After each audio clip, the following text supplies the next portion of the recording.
Hello and welcome to my channel, Talisman Tarot. In this reading I want to ask the cards and the spirit directly what your father really thinks of you.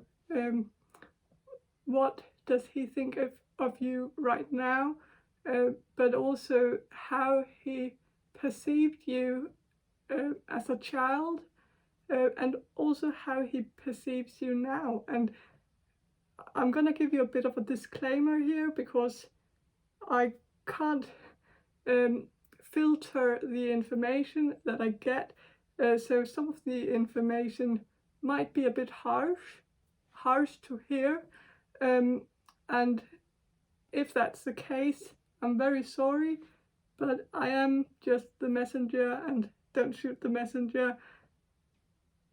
So yeah, let's proceed to the reading. Oh, sorry, yeah, I have 4 groups here for you. This will be group number 1, this will be group number 2, this will be group number 3, and this will be group number 4. And so choose wisely, choose with, not wisely, but with your intuition. Choose with your intuition. Choose a pile that speaks to you the most. And also, I don't know if I should do this because I think it might take some of the magic away, but these are talismans that I use, and that's what the channel is called, Talisman Tarot. So like I use the cards as talismans, but I also use the stones as talismans, and you might have noticed that in my previous readings that I often hold on to the stones while I speak, and that's because I try to gather information from the stones. And so choose the stones wisely. I'm going to show you the stones for a change. I don't usually do that. This is the stone for group number 1. This is the stone for group number 2. This is the stone for group number 3. And this is the stone for group number 4. And of course, I can also tell you what stones they are. Like this is a hematite and it's a heart. So number 1 is a heart, a hematite heart. Number 2 is a shadikite, and look at it closely. And for group number 3, I have this smoky marble. I'm not supposed to have it, but I didn't know that when I bought it. So please be okay with that.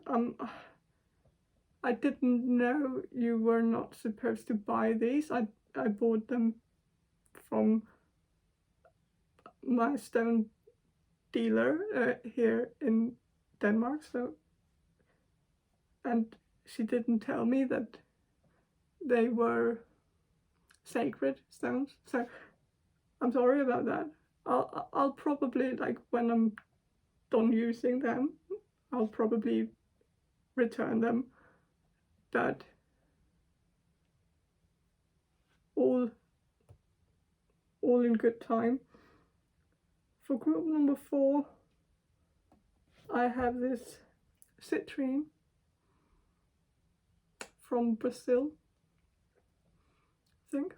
So this was just a bit of a show and tell, I guess, for those who have a hard time to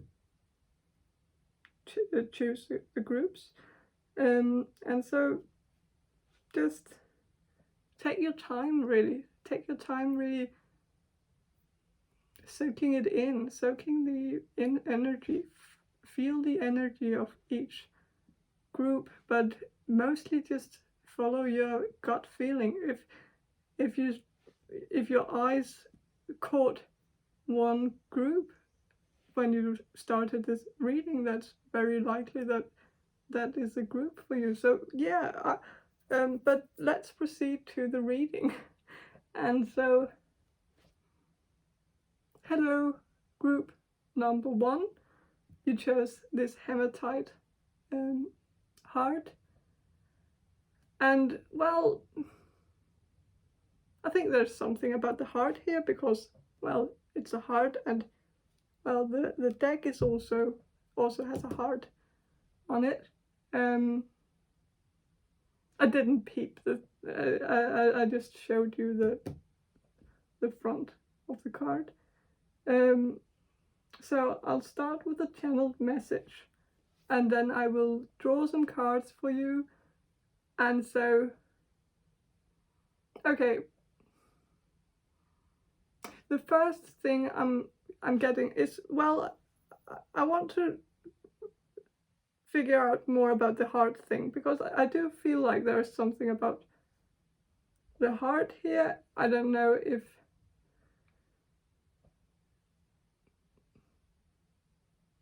like your dad used to tell you that you are his heart, or maybe he tells you that, or that you are always in his heart. But I also think there's something about the physical heart here, and so this is quite frightening actually, because I feel like there might be something about heart disease here. I don't know if it's you or if it's your dad. I do feel like it might be your dad, and so if your dad has like a history of heart disease, then maybe check up on your dad and make him have some tests done or see a doctor, just if he has a history of having high cholesterol or high blood pressure or something like. But it could also be that you lost your father, and that you lost your father to heart disease, and I don't know, it could also be you who you might have like a heart defect, and you might have been born with that defect, and so maybe that has like changed your relationship to your father like for the better, because it might have pushed you two together, like you might have bonded because of that. I don't know. But so if you've lost your father, I'm really extremely sorry about that. So I got the chills all over my body right now, so I definitely think some of you have lost your father, and I am sorry. So condolences, like I'm sorry you had to go through that. So, well, but let's move on to what your father thinks of you, and I will channel messages from both the dead and the living. So okay, I am getting some messages through. So I think your father perceives you as very passionate and hot-tempered and hot-headed. Maybe you are an air sign or a fire sign, but I think your father might have felt he lacked a bit of patience with you growing up, and I think it might have been like the teenage years. You might have been a bit of a problematic teenager, and so you might have been a bit unruly as a teenager, and so I think your father is actually a bit sad that he took his frustrations out on you when you were a teenager, that he didn't have the patience that I think he has today. I don't know, but I don't think he had that when you were a teenager, and so you might have been a bit of a rebel. Like this deck always makes me think of like tattoo art, because like if you look at it, it looks a bit like tattoo art, and so I think of a bit of a rebel, someone who does things differently, someone who like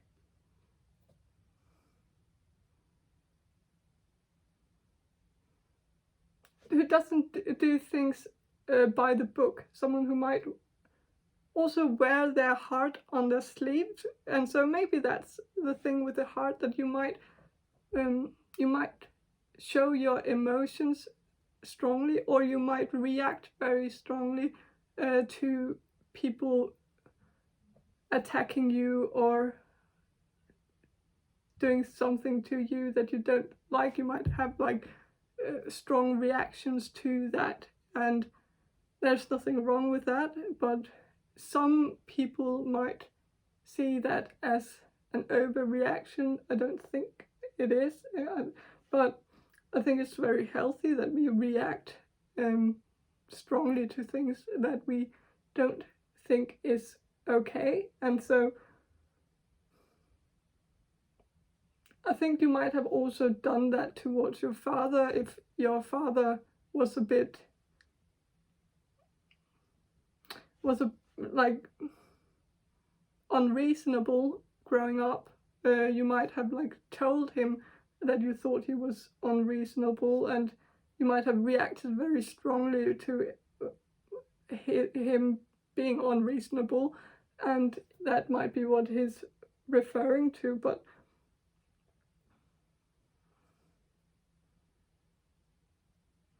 you might also have had like an emo period as a teenager, and I think your father felt like he couldn't really get through to you at that point. You might also have struggled from depression, maybe even like suicidal thoughts and stuff like that. And I think your father might have felt a bit like he had lost you, and so your father might have been one of those fathers who never wants a daughter or son to grow up to become an adult or become a teenager. Like he might want his children to be children forever, because like maybe he has more of a grasp on children. Like he knows how to deal with children, but he doesn't know how to deal with teenagers, or even like when his children become adults. Like it might be hard for him to feel like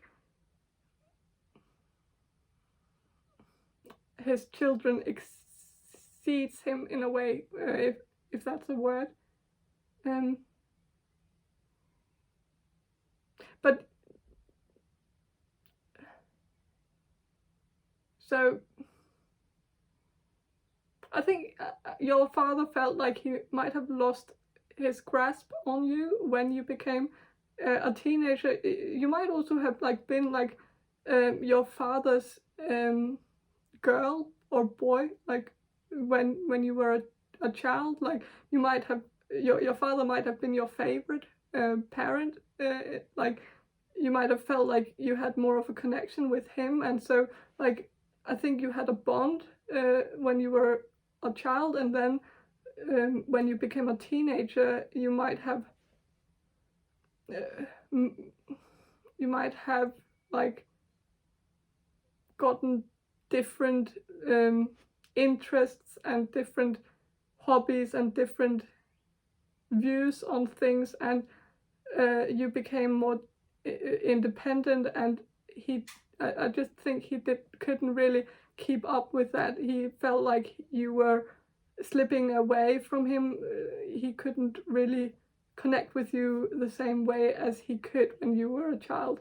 And so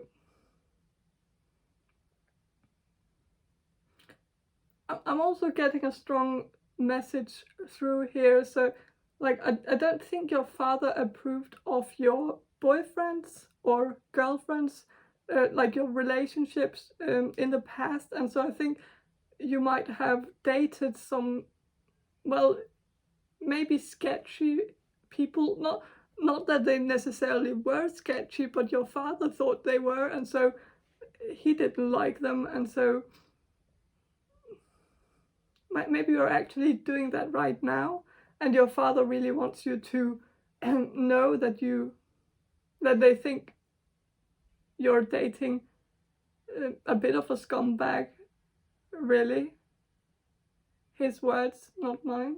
That message might only resonate with a few of you, but it is getting in strong. So yeah, if you are dating someone, your dad probably doesn't like that person, and so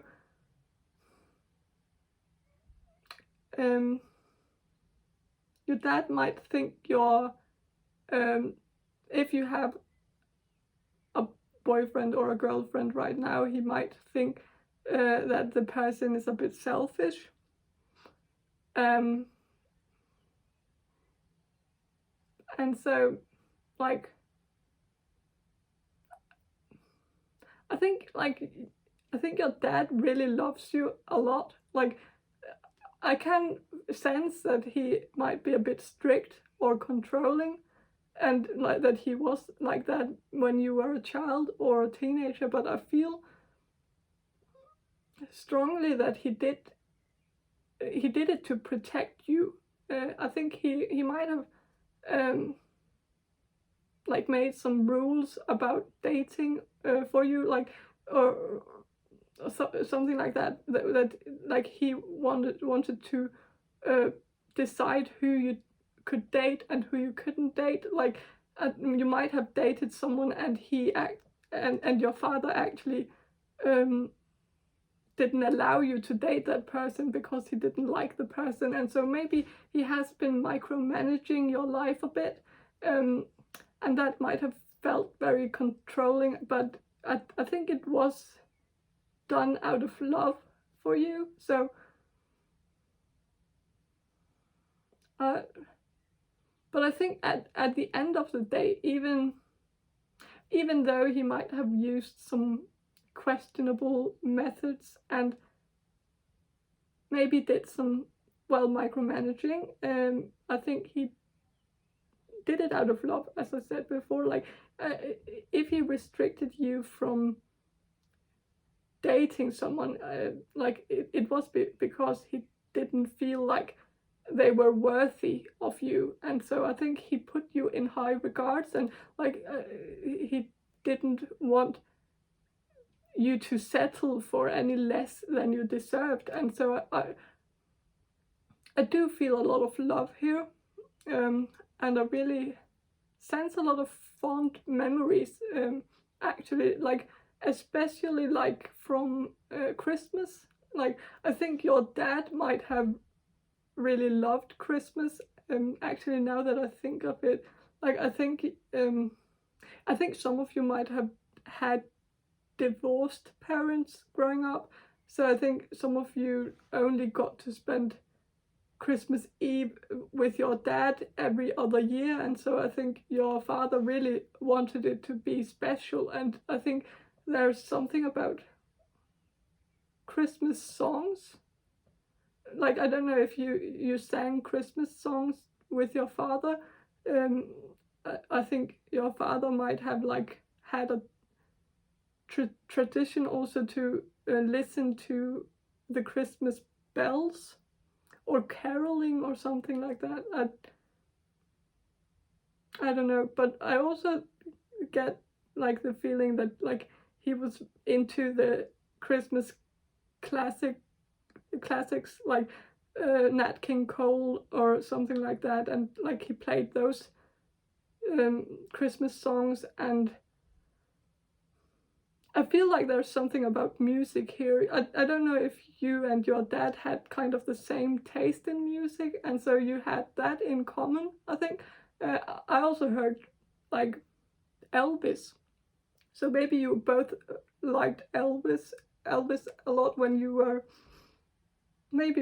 a child, but also like as a teenager probably. Maybe you still love Elvis, I don't know. But for those of you, or that one person of you who has lost your father and also resonate with the Elvis thing.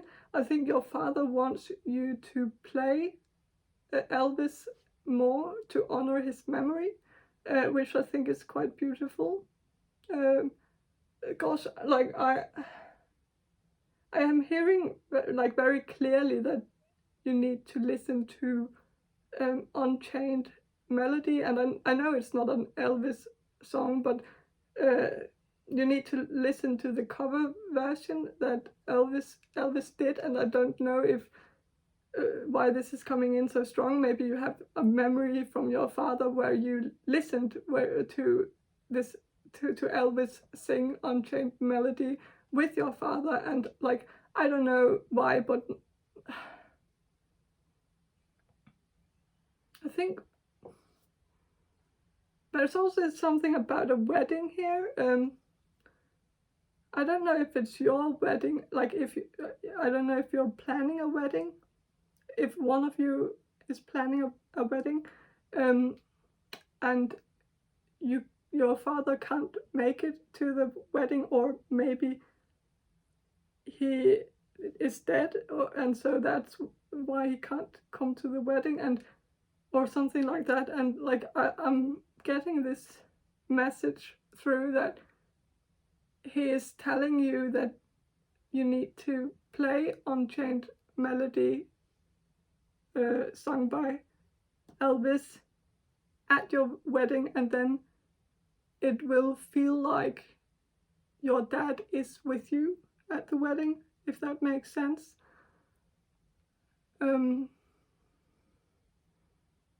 But that's a specific message for one of you, and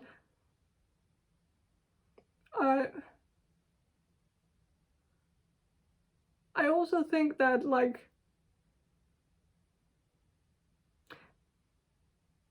I don't know, but let's get back to what your dad thinks of you. And so I think there's something about puppy dog eyes here, and so I think you might have had like a thing where you could get away with just about anything just by using your puppy dog eyes. But I think it's, I don't think it's meant in a bad way. I think your father just wants you to know that you have this gift and you might want to use it wisely. Like it's a bit of a superpower, really. So don't overuse it, but don't neglect it either, because it might come in handy. I don't know what he's talking about, like, but I feel like there might come like a time in the near future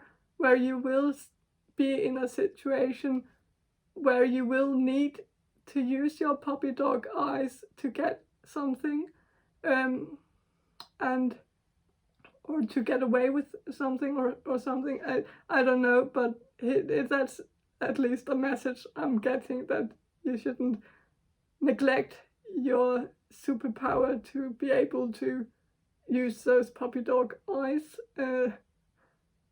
There's also something here, I think I've already covered that, but I'm getting reminded about it again. There's something about you being hot-headed, and like I think for some reason he wants you to channel that into something else, like maybe use some of your hot-headedness in like a business sense or something. I don't know, it's very cryptical. Like I'm not really getting this. Like there's a bit of muffle on the line, but like there's something here, something about using your emotions as a tool or something, like not as manipulation or anything, but like as like a career path. And like I don't know what career path that could be. Maybe acting, or you know, something creative, like maybe when you feel angry or sad, you might benefit from painting your emotions out, or write a book about it, or write a song about it, or a poem, or a short story, or something like you might need like a creative output, like, or you might need to convert your emotions into some kind of creative expression, which I think is a great idea. But let's draw some cards. So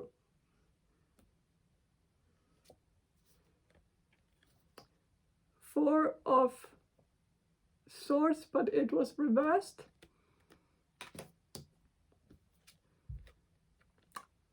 The High Priestess, but it is also reversed. And this is also a reversal, so 9 of Pentacles, but reversed. And so these are your cards: 4 of Swords, the Priestess, and 9 of Pentacles, all in reverse. And so a lot of reversals, that doesn't necessarily mean anything bad. It is sometimes a sign that it's from beyond the grave, so that kind of does insinuate that you might have lost your father, and so it could just be that. But let's look at the cards. So 4 of Swords reversed.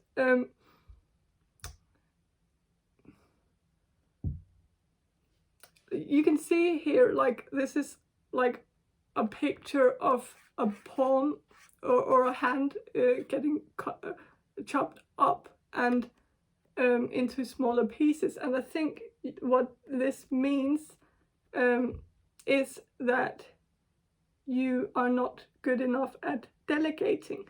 You need to be better at delegating. You need to be better at using your resources, using the people around you to help you, not always be so independent. And like, I think your father, like, because it's reversed, I think your father feels like you are doing things too much on your own. You are not seeing all the assets around you that you can use, that could help you potentially. And so if you have a workload, or like, that is very big, and you can't really see how you can do that on your own, I think your father is telling you that you don't have to do it on your own. You can ask for help, and there's no shame in asking for help. And maybe that's where you need to use your puppy dog eyes. Like, maybe you haven't used your puppy dog eyes since you were a little girl or something like that. And because of, like, I feel like you are very much the opposite of the type who would use puppy dog eyes. And so I'm really sensing that this was maybe something you did when you were like 10 or 7 years old or something like that, like as a child. But I think you have gotten like this anxiety. I don't know what it is, but like, I think you are afraid of using people. Like, you are afraid of being perceived as one of those toxic people who manipulate others into doing their bidding. And so you might have gone completely to the opposite extreme, and you just want to do everything by yourself. You don't want to ask anyone for help. But like, I really think your father wants you to reach out to people and ask them for help.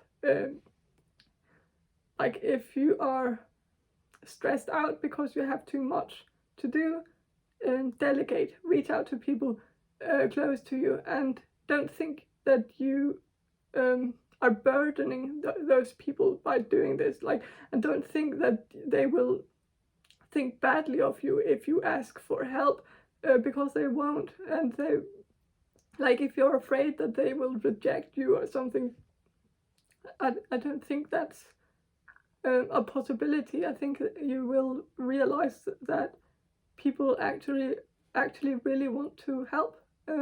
Like one person once said to me, and like this really stuck to me, like because I'm this way, I don't want to help people. Like sorry, I don't want people to help me. I don't want to burden people. I don't want to. I want to do everything myself. I want to be independent, and so I don't want to rely on anyone. And this person said to me, like, you are robbing people from the pleasure of helping when you do that. And that's actually serious. Like, that's a bit of a crime, really, to rob people from that joy, because it is a joy to help people. And I know that too. I love to help people. But you, like, when you don't return the favor, you are not giving people, like, return the favor in order to, like, if people ask you for help, you need to ask them for help too at some point, because that way you can actually give them the joy of helping too, as you got when you help them. And it makes you feel good inside to help others. It makes you feel important, and it makes you feel like you have like a role in this world that and you can't fill that role if you don't get any chances to actually help others. And so it really, you really need others to ask you for help. And so I don't know, like I also think like maybe he's also saying, like, if you are doing something really that is really stressful right now, that you need to try to make it into portions. Like, you need to do like something every day. Like, if you're studying for a test and you're very stressed out, and you don't feel like you can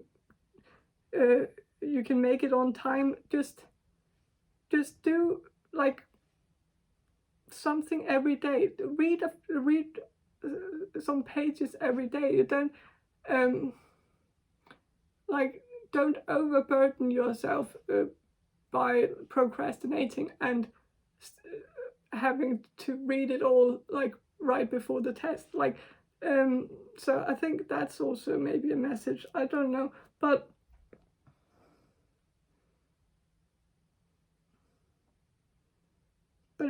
reach out to people. I also think your father might be like a bit worried that you are lonely,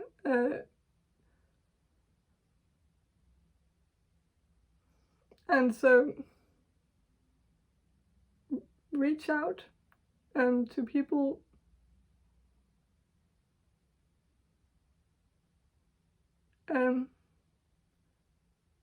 Reach out to him. Like, if your dad is alive, I think he wants you to reach out to him, or your mother, or your siblings, or your friends. Like, don't feel like you are completely alone in this world, because you're not. You have a lot of people who care about you. You might just not be able to see it all the time, but like and many people want to take part in your life. And so, but let's look at the other cards. Like, I'll take the priestess reversed a bit later. I want to talk about Nine of Pentacles reversed, because it's kind of the same message here. It's also about you maybe being too independent, that you rely too much on yourself, and not you don't seek enough help or support from others. You try to be your own support system, and your father is telling you that you don't have to be. You have a support system around you who will want to support you if you just reach out to them. And so stop isolating yourself. You need to stop being so hesitant to contact people, because like and like, you don't be afraid to bother people, because you don't bother people. Like, you're not burdening people, you're not making people annoyed when you reach out to them.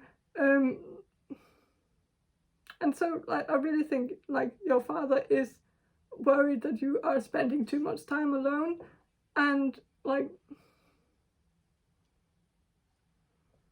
also like, this is hard, like open heart surgery. And so maybe there is actually something about heart disease here. And so maybe you have it and your father is worried about it right now, but like,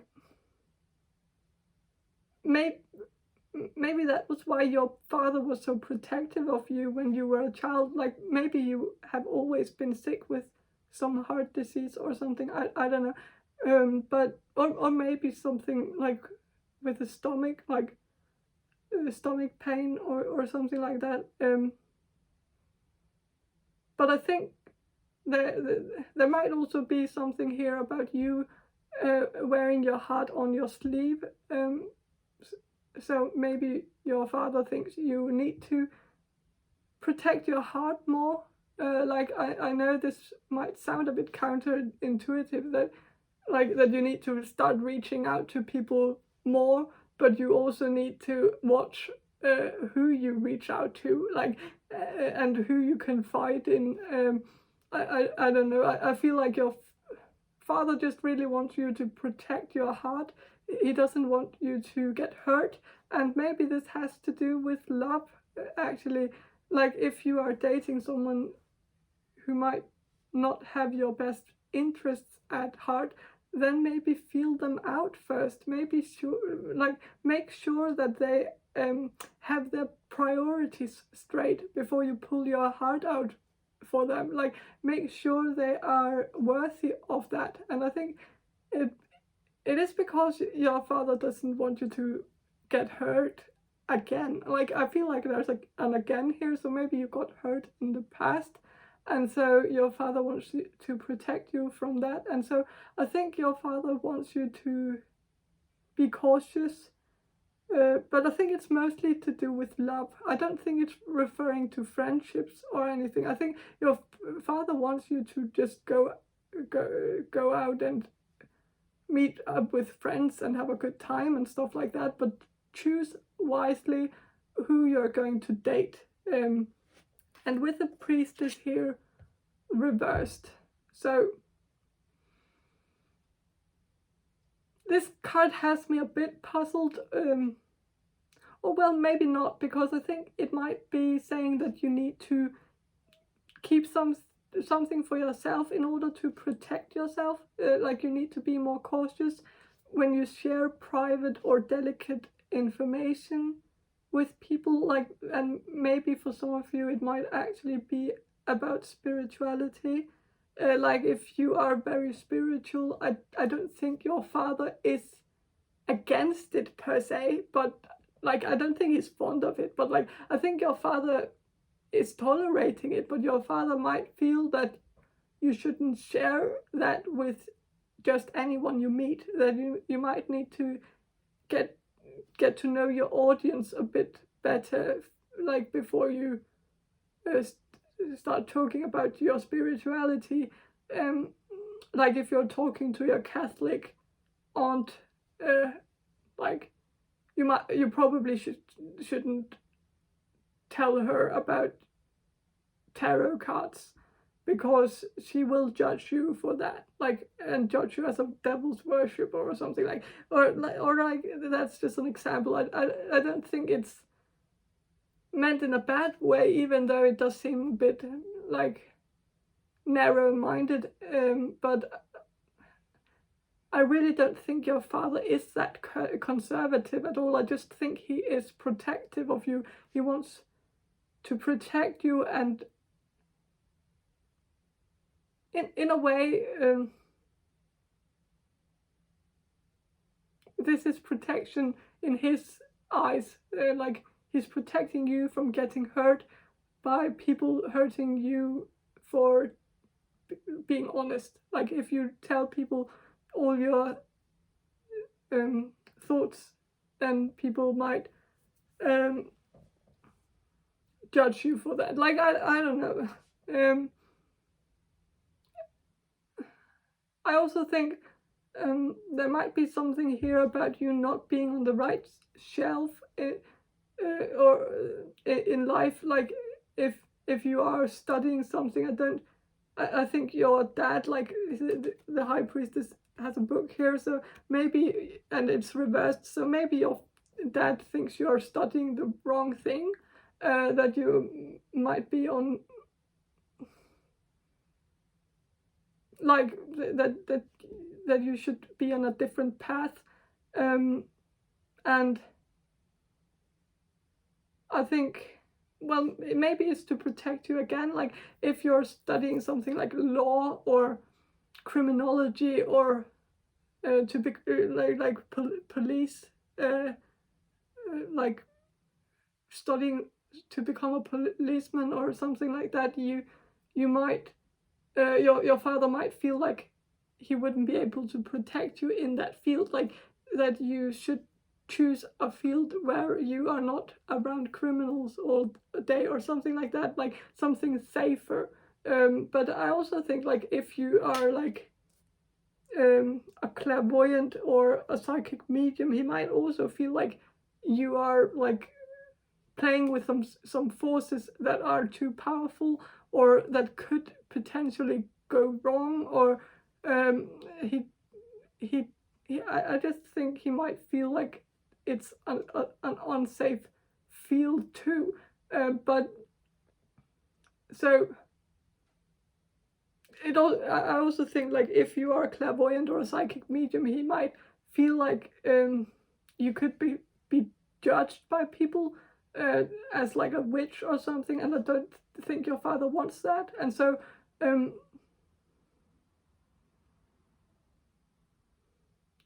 I think your father actually wants you to, well, be a bit more cautious to who you confide in. I don't think there might also be something about a secret, which and you might have kept like a secret for a long time, and like I think your father might actually want you to expose that secret to the world, and that's kind of like the opposite as what I said before. But I think for some of you, there is a message here that your dad actually wants you to reveal a secret about yourself, or maybe he feels like you are secretive towards him, and so he wants you to not be that way. I don't know. But also, like, if your dad is dead, he might have realized something about you that he wants you to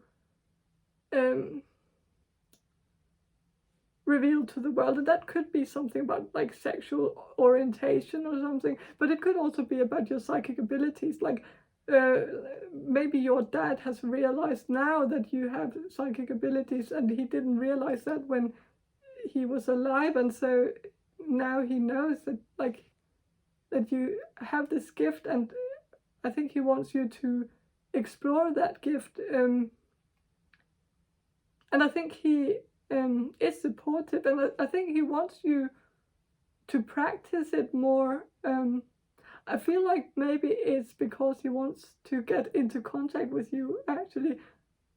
Or no, wait. I'm not sure he wants to get into contact with you, or I think he wants to, but I think he really wants to get into contact with your mother, actually. I feel like there might have been some unfinished business between him and your mother, and like, I don't know, but I also think there might be something about, an actual priestess here, like maybe your mother is actually a priest. Or maybe your mother also has the gift. But I feel like there might be some unfinished business between him and your mother. And he wants to figure that out, but maybe you are studying to become a priest. Like maybe you're studying theology and your father doesn't feel like that's the right thing for you, that you need to study something else. I don't know. There could also be something about a female priest. I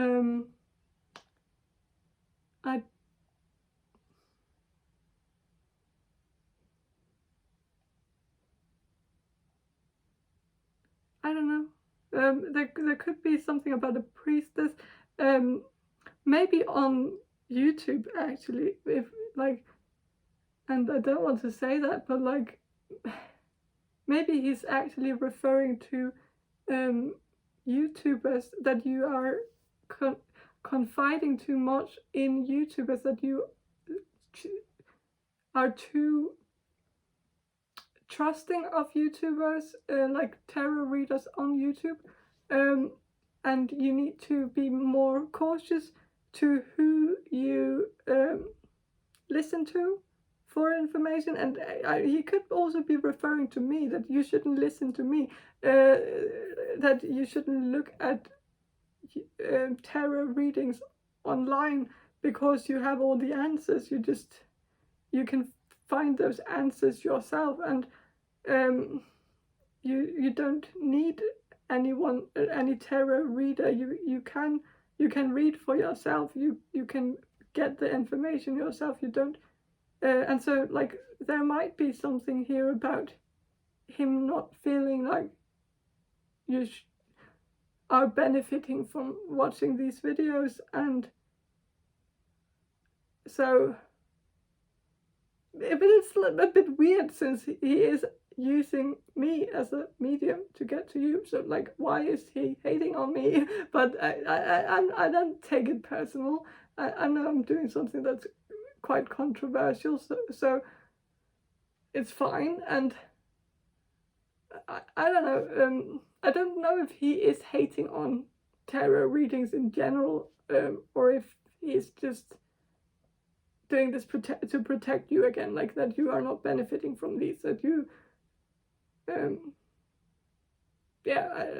I don't know. So like I think that's what I have for your group number 1. I hope you enjoyed this reading, and if you did, please subscribe to my channel, and I hope to see you in my next reading. Bye.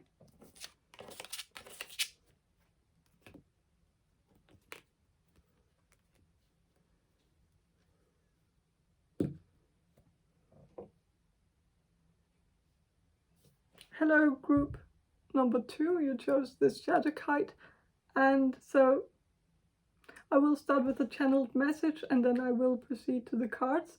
So, okay, so I'm not getting a lot here. I'm not gonna lie. I'm not getting a lot of information, but I get this feeling of happiness when your father thinks of you. So I think your father thinks happy thoughts when he thinks of you, or like I feel like the sun is shining a lot in his memories of you, which makes me think that, well, it makes me think of a few things. Either your father didn't see you very much besides in the summertime, or maybe you just grew up in a very hot country, or maybe your father, like, I think your father might have like a bit of a selective memory when it comes to you, and especially your childhood. Like he only remembers the good stuff, but not really the bad. I don't know, I think there is something here about football. I don't know if you played football with your dad, or if your dad drove you to football practice or football games, or watched your football games, or maybe you just used to watch football on TV together, or maybe you do that still, or but I feel like for some of you these memories kind of stopped when you were a child, and for one of you they might have stopped when you were 11, which makes me think that your dad either died when you were 11, or moved to a different country, or you moved to a different country when you were 11, like with your mother or something. And so the trail kind of ends there for some of you. I feel like there's something here for some, like it seems a bit bittersweet here. Like I feel like your father enjoys to go down memory lane back to your childhood, and it gives him a smile on his face, but then he gets sad, or maybe even a bit bitter, like and that might be because like maybe your mother divorced him and moved away from him, and like he wanted it all to turn out differently, but it was out of his control in a way. I don't think he got to be the father he wanted to be, and I don't know if that was because your mother divorced him, or because he just wasn't very present in your childhood, because he was struggling with something, maybe some demons, like maybe mental illness or an addiction. I think it might have been an addiction, like to alcohol or drugs, because I feel like there might be a reason why his memories are so selective, and I think it's because many of his memories are non-existent, like because he was intoxicated at the time and doesn't remember it. But also I think this might also be like, it could be about prescription drugs too. Like I think for some of you, your father might have had severe depression, or maybe he was bipolar, or maybe schizophrenic, and so he might have like been very sedated on prescription drugs, and he might not have been able to remember because of that. And maybe he got electric shock treatment, and that might have wiped out most of his memory. I don't know, it could also be PTSD related, that like some memories he just can't enter because they are too painful for him. But I just feel like your father might have had a lot of stuff to deal with. That's not an excuse though. Like I don't think your father was the best father. Like if this is not true, like you might have chosen the wrong group, and then you can choose another group. Like if this doesn't resonate with you, like if you had a great dad and this just seems like bullshit, then maybe choose another group. But like I feel like for most of you, your dad was not the greatest dad. Like he was not very present in your childhood. And I heard something about Venezuela. So maybe one of you have a father who lives or used to live in Venezuela. For some reason, I feel like some of you might have only seen your dad in the summertime, or maybe only see your dad, like maybe you do only see your dad in the summertime now, because there might be a distance. Like maybe you live in different countries or different states, or like very long way from each other, and so you might only visit your dad once a year, maybe in summertime. And I don't know, but I think he really likes it when you come to visit him. Like, I think he really enjoys to just sit around and watch television with you. Like, but I feel like there is something lost here. There are some lost chapters here. I don't know if you have had a falling out period with your father where you didn't contact him for years or something. I don't know. I think some of you are a bit angry at your dad, really. I think you have felt like you missed out on having an actual dad growing up, because your dad wasn't really present in your life, and if he was present in your life, he wasn't really present in his mind. And so I think your dad is sad about that. He feels bad about that. I feel like he is thinking that it's frustrating that you can't. Well, I think he feels like it's frustrating that you can't feel how much he loves you. And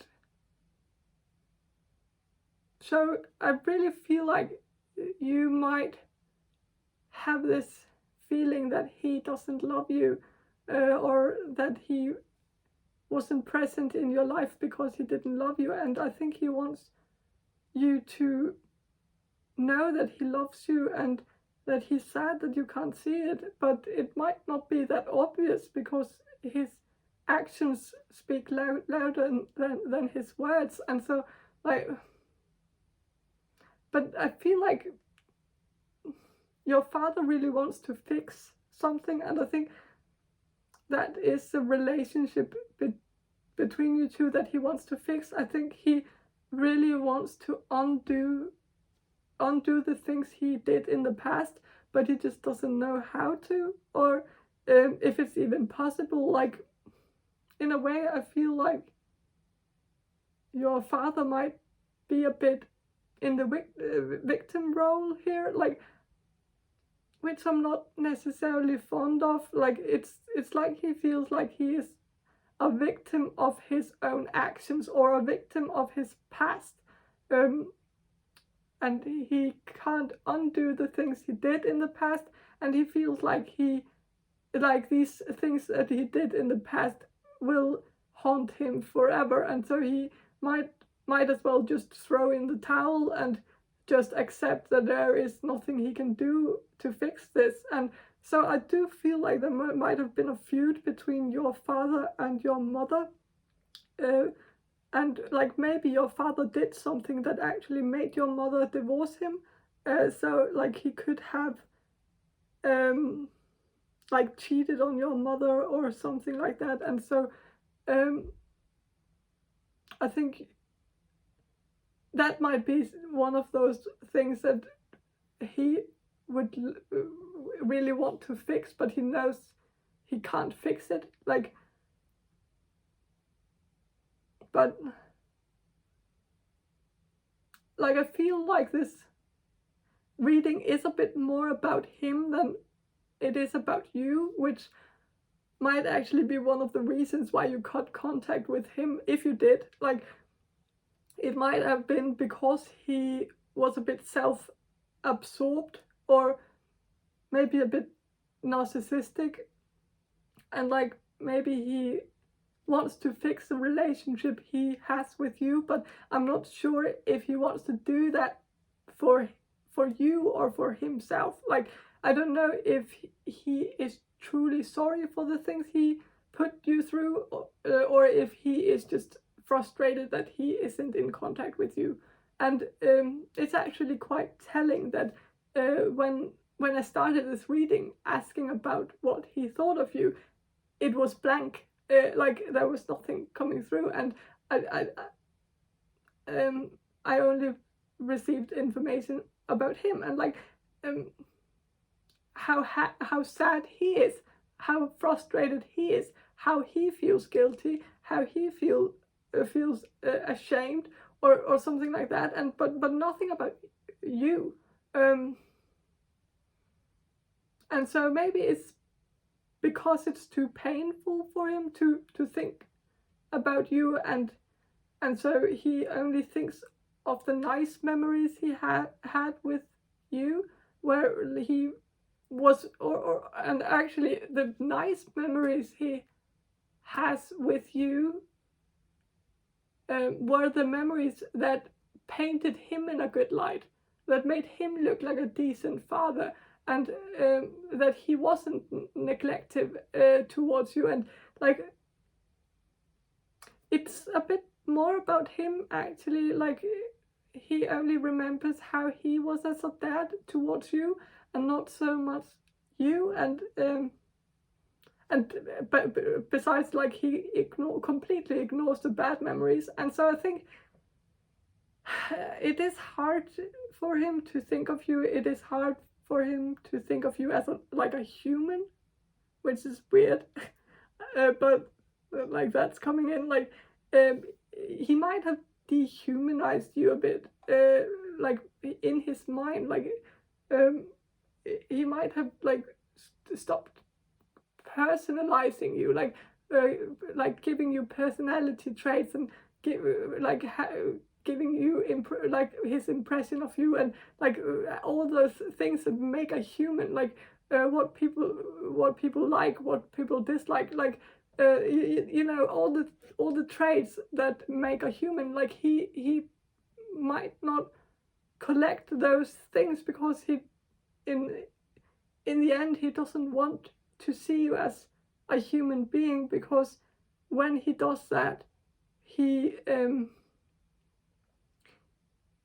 can't live with himself for putting you through the things that he put you through.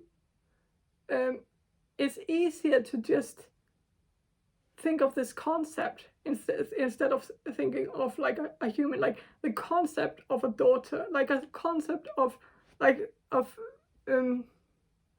if you get what I mean, like and so I don't know if your father really knows that much about you, and I don't know if he wants to, because it's too devastating for him, which is very selfish. But like, it doesn't really make sense to me. But like, I think there's just too many demons here, and thinking about you might trigger some PTSD for him, like especially if he was high or drunk in your childhood. He might not want to revisit those memories because they might trigger him, like, or they might make him feel guilty or ashamed. And this reading is very much about him, not that much about you. But like, it just tells me that whatever problems you might have had with your dad, if you have felt like it was in any way your fault, that you had this falling out period with your dad, that's completely false. That's not true at all, and your dad knows that as well. I don't think your dad like holds you accountable for not being in contact with him. He knows that it's him who fucked up. He knows that he did you wrong, and so it might be hard for you to actually see that he actually feels that way, because he might not contact you, and not even to this day. Like, you feel like he's still neglecting you, since he's still not in contact with you. Like, I think the falling out period was on both sides, but like, it was him who should have reached out to you and asked you for forgiveness, but he didn't. And I think it is not because he is like mad at you, if you feel that way, like, or if he doesn't like you, or if he thinks a certain way about you. It's nothing like that. It is just inwards. It's very selfish. It's just him. He can't he can't face the fact that he has been and still is a bad father. And so by not contacting you, he doesn't have to face that.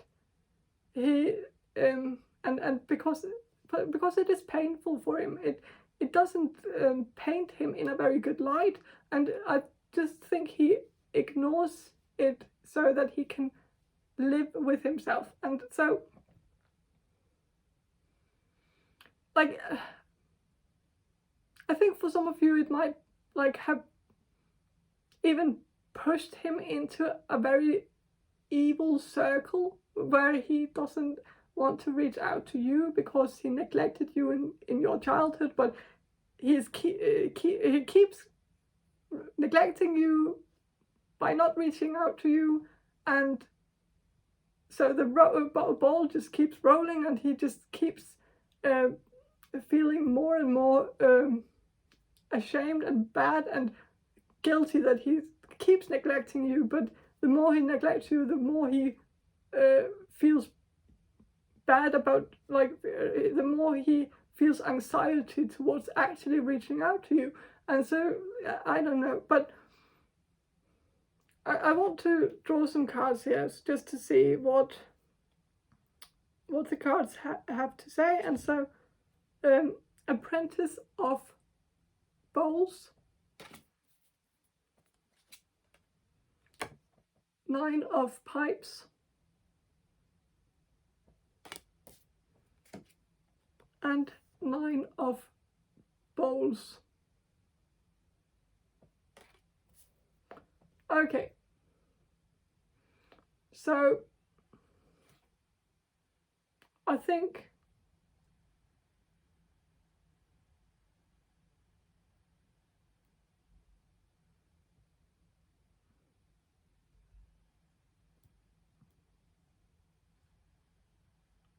with the Apprentice of Bowls here, I think there might be a part of him that's also afraid that you will turn out like him.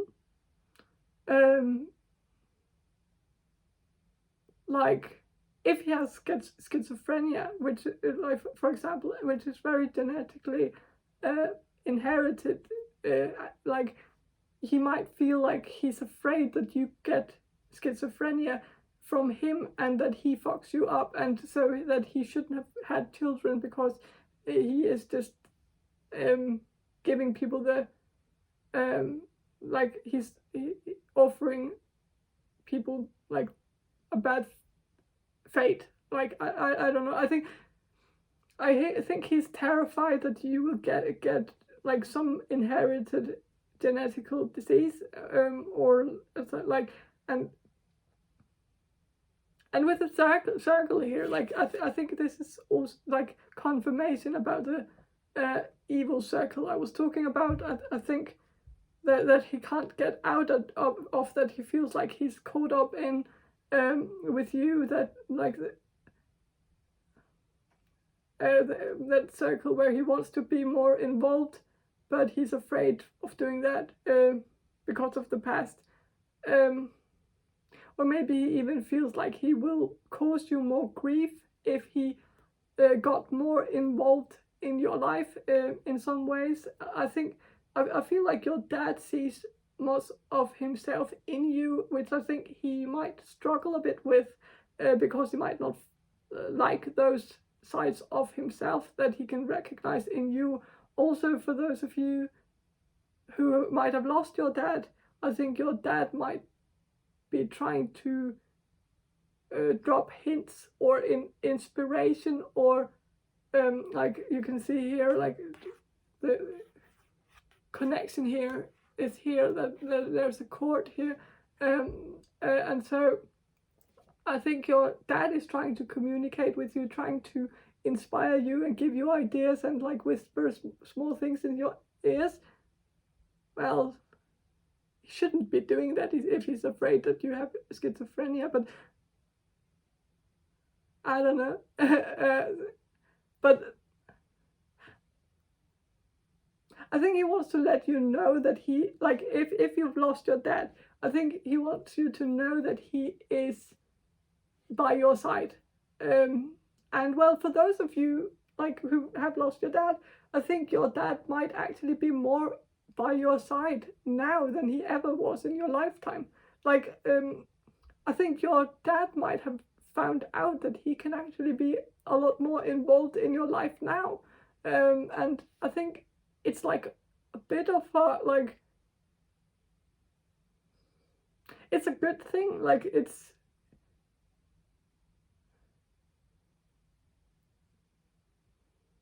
I think like finally he's trying to be the attentive dad that he should have been while he was alive, and so maybe you might have felt like he is more present now than ever. And if you felt that way, I can confirm that that is true.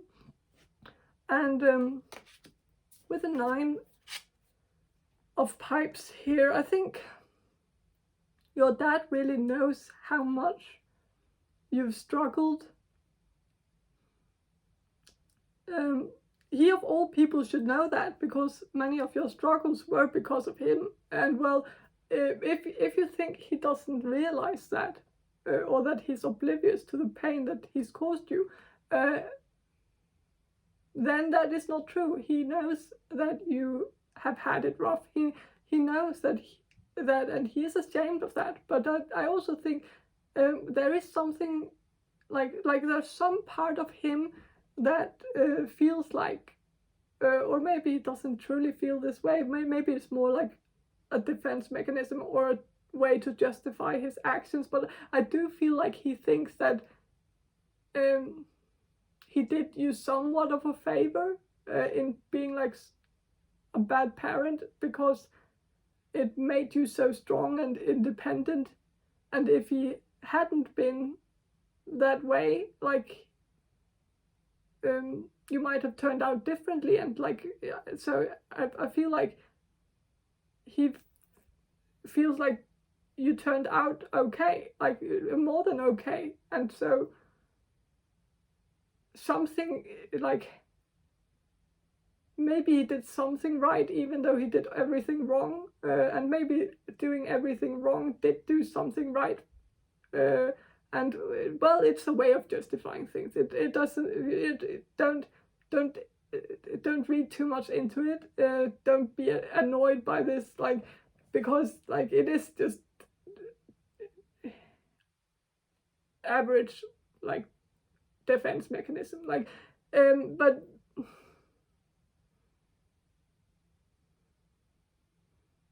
so like, but it's like now he feels like you might be a bit too independent. So it's like it kind of bit him in the butt a bit, that you became so strong and independent, because that is what actually led you to actually stop having contact with him, I think. And so it didn't turn out that good for him. But I feel like he wants you to need him in a way. Like, if he's alive, I think your dad wants to like be a part of your life and like be helpful in some way. But you should, of course, it's only if you let him, and you shouldn't feel like you have to. I don't know, but I also think your father just sees you as like a ray of sunlight, that you are this happy person who can smile even through the most painful situations, which is not necessarily a good thing. But well, I think your father really sees you as someone who sees the good in people. Maybe you were able to see the good in him too, until it became too much for you at some point, maybe. But I also feel like there's something about you being a believer that your father really admires, that you have dreams, that you believe in those dreams, that you believe in yourself, or he wants you to. If you don't, like, but I do think you do believe in yourself, and I think he really admires that. And I also think he admires that you have that spiritual or religious side to you, like that you wonder. I don't know, but maybe you were a believer as a teenager or a child. Like maybe you'd like Justin Bieber. That was just a thought I just got. I don't know if that's true, but I don't know if it's relevant either. But like, but I think your father thinks of you as like the sun in a way, like that you can shine your light on every sad situation, that you can elevate the vibration, that you can make people around you feel good, that you have a calming presence, but also that you scare some demons away with your sunlight. Like you have such a good and bright energy that he feels like you can cancel out the bad in him and other people. And I also just think he thinks of you, of your smile whenever he thinks of you, that you have a smile and maybe a laughter too that just lightens up a room, like with a 9 of bowls here. Like I think he wants that. He wants a bit of that back. He misses you. He wants you to shine your sunlight at him again. So like, and make him feel good about himself. Like, and it's very selfish energy. But like, in this like card here, in this picture, like I always think of like a person like bringing his like girlfriend to meet his parents, because there's like 2 people on this island and they are like sailing towards it. And I think your dad really wants you to travel towards him, maybe this summer. He wants you to visit him, and maybe he wants you to take your partner, if you have a girlfriend or a boyfriend, with you and introduce him or her to him. And like, but I just think he wants you to visit and come and enjoy the sunlight, also like enjoy the summer with him, enjoy being outside with and spend time in the sun. I don't know if this is realistic or not, but like this is what he wants. What you want is totally up to you. And so I just also, like, I realized something about the 9 of pipes here. There's an eagle here, and like, if I'm not wrong, isn't like the national bird of the United States or something, like the bald eagle or something. And so it's like representative of United States, I think. I'm not sure. But like, so maybe, and like this person is like waving at this eagle and like embracing it, and kind of, and maybe you used to live in a different country and then you moved to the United States, and maybe you used to live in like South America or somewhere else. I don't know. And so I think your father thinks of you as like maybe your father thinks you abandoned your home country, and when your father and the rest of your family, like, you might have abandoned them too, like to start a new life in a different country. And if that is the case, I think the 9 of bowls here, 9 of pipes, sorry, or the nine of, like, this true too, like, I think your father wants you to move back to your home country.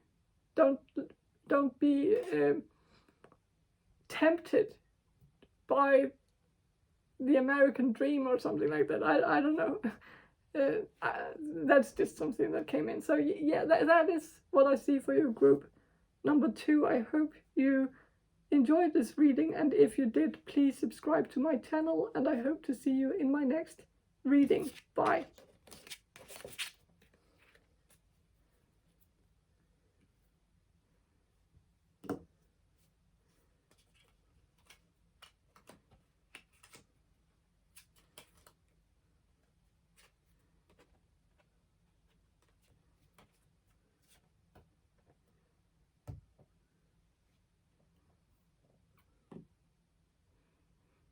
Hello, group number 3. You chose this Moki marble. And so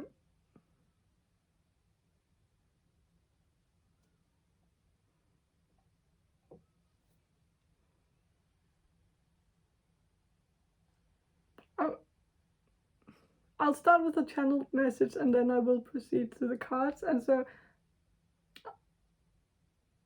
I'm not getting an awful lot of information here. I don't necessarily think it's because your father doesn't think of you. Maybe your father just doesn't have that much spare time to really think that much about you.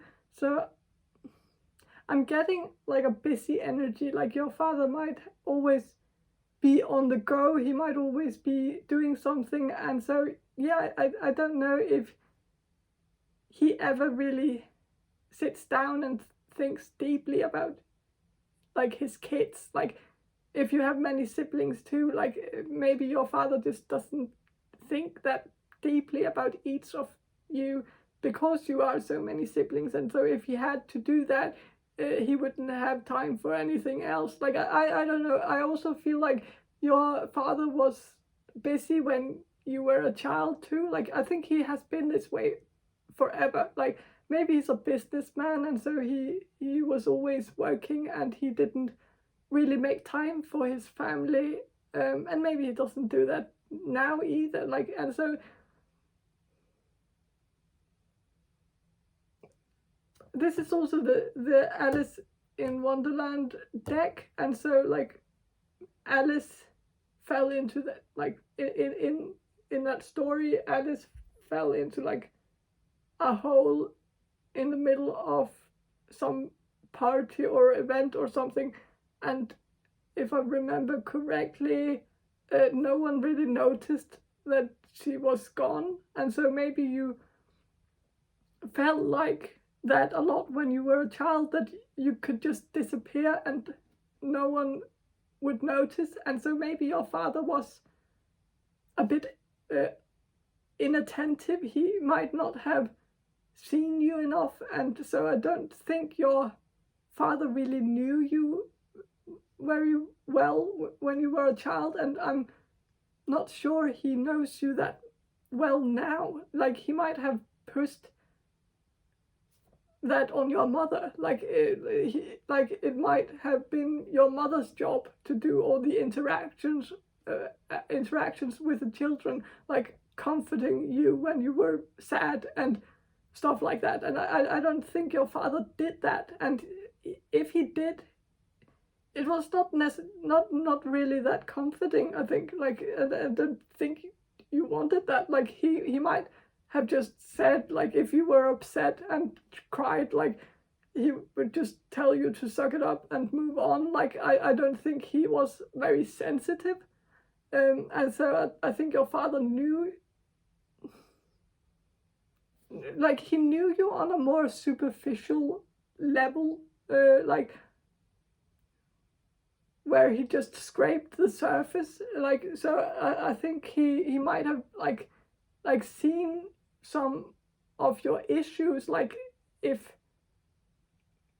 one or like a few of you struggled with your weight, like he might have noticed that and made a big deal out of it or tried to fix it. But I think he was more trying to fix the things that that could be seen, like things that were out in the open. So okay, I think that there might have been something about your father trying to keep up appearances. Your father might have been very worried that people would perceive him and his family as like bad or poor or dysfunctional or trashy or something like that. And so he was, I think he wanted his family to be presentable. It was all about his image, his status. If one of his children were overweight, that would reflect badly on him, or he would think that. And so that was a problem that needed to be fixed, because he didn't want to be perceived as a bad parent. And well, ironically enough, he was a bad parent because he made such a big deal out of your weight. And so I think he looked at you as like a bit of an odd object. Like we only talk about trophy wives, but we forget to talk about how when a man finds a trophy wife and has children with that trophy wife, then the children becomes trophies as well. Like the children need to look a certain way. They need to say the right things. They need to have the right hobbies. They need to do excellent in school and get good grades, and they need to be perfect, because anything less than perfect will make the father look bad. And so I feel many of you have fathers with a bit of status. I don't know if I'm wrong about that, but your father might have like had a leadership position or something like that, or maybe your father was just like painfully middle class, and that was painful for him, like because he felt like he was more than middle class, and like it really didn't live up to his standards for himself, and so maybe he has some self-esteem issues that made him want to prove to everyone that he wasn't middle class at all, even though he was. But like that, he wanted people to perceive him differently. He wanted people to think he was rich or successful or whatever. And so yeah, I feel like he made you watch your weight, and he probably also made sure you brushed your teeth twice a day, because only poor people have bad teeth or something like that. He might have said that. Like I think there might also have been something about you being built differently, which I don't really know what means. I don't know if you maybe were born with a condition that made you stand out a bit. I don't know, or maybe this is referring to you just being different, or maybe it's positive that you were special, like unique, that you were brilliant in some way, that you were not like the others. I feel like I've heard that expression before. I think it was like I think I've heard a dad actually brag about his son being really strong, like physically strong, and he said that in his family they were built differently, and so maybe this is what it's referring to, that like you have a stronger physique than others, or maybe your father just bragged about you like having a talent that others didn't, like that you maybe he just bragged in general, like maybe he even bragged about things that weren't even true, like that you had gotten higher grades than you actually did, or that you won a national contest when you actually only won a regional contest or something like that. I don't know, but like maybe your father has a bit of a tendency to add a bit to the truth. Like I think you might have been like invited to a lot of parties and events growing up, maybe with important businessmen or something like that, and you might have been asked to put on a show for them, like, or entertain them, or like do a magic trick, or sing a song, or act out Shakespeare, or something, I don't know, but like do something, like play an instrument or something. Like you might have also always been forced to show off for your dad's sake, impress people with some talent that you had when you were a child or when you were growing up. So something like that. And because like it was important for your dad to be perceived like he had like this harmonious family. It could also have been like family parties actually, like, but you still had to put on a show even in front of your own family, because your family, like your father wanted his family to know how perfect and successful he turned out to be, and how perfect and successful his children were, and talented his children were, or something like that. Like, I think at the end of the day, I don't think you are like that at all. I don't think you are the type who cares about important, like unimportant stuff like that, like impressing people who mean absolutely nothing to you, or act falsely, or act like something you are not. I don't think you like to like put on a show and like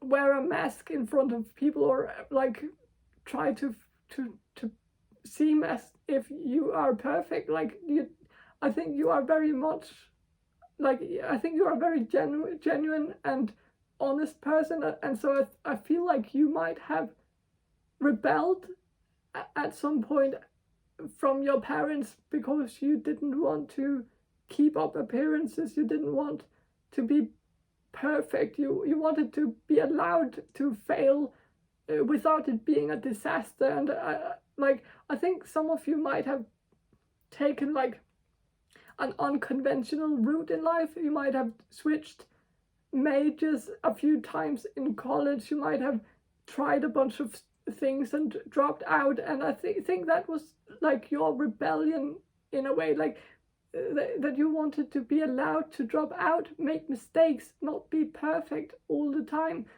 not do as your parents wanted you to do, but go your own ways. And so I think that's cool, but of course your father might not approve of that, but that doesn't matter, because like I don't even think your dad knows you that much, and so or that well, like who I don't think your dad knows who you are, and so he has absolutely no say in what path is the right path for you, because that then he would have to know you first, I guess. So but I also think your father kind of, I do think your father actually has like some respect for you in a way, because you've done things differently, because, well, I actually think your father can see himself a bit in you, because I don't think your father conformed to his dad's wishes. Like, he didn't always do what his parents wanted him to. He did something differently, I'm sure. And so he might not say this, but I think he is proud of you, that you are daring to be different. But let's draw some cards here for you. So, Ace of Oysters reversed, Three of Hats, Strength reversed, King of Flamingos, and the Tower.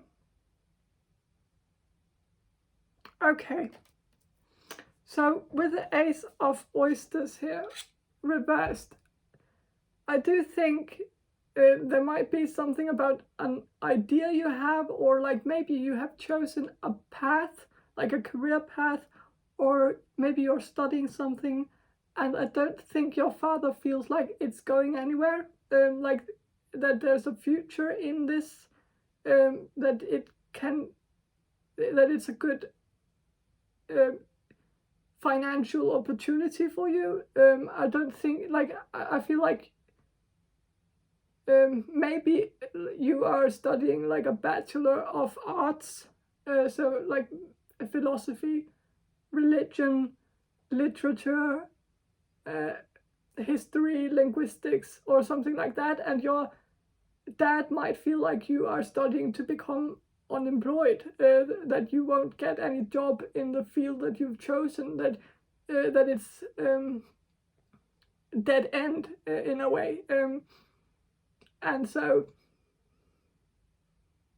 that your studies don't have a future, that you won't earn any money, and therefore they are a waste of time. And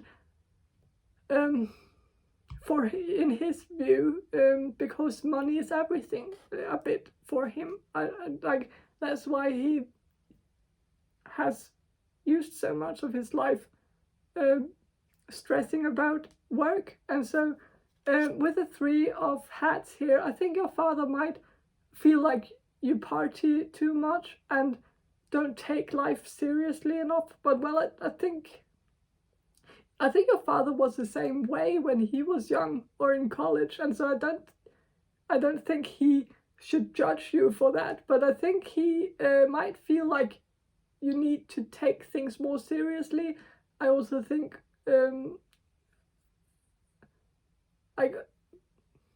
I thought of someone, like I thought of something a bit like when I saw this picture.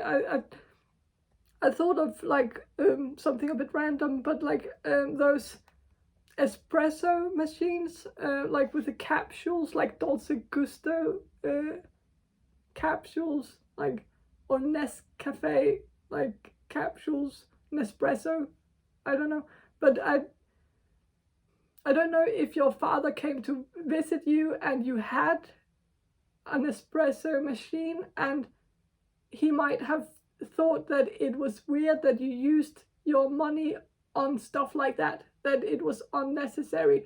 So I also feel like there might be an element of him thinking that you are a bit irresponsible when it comes to money, and with the Strength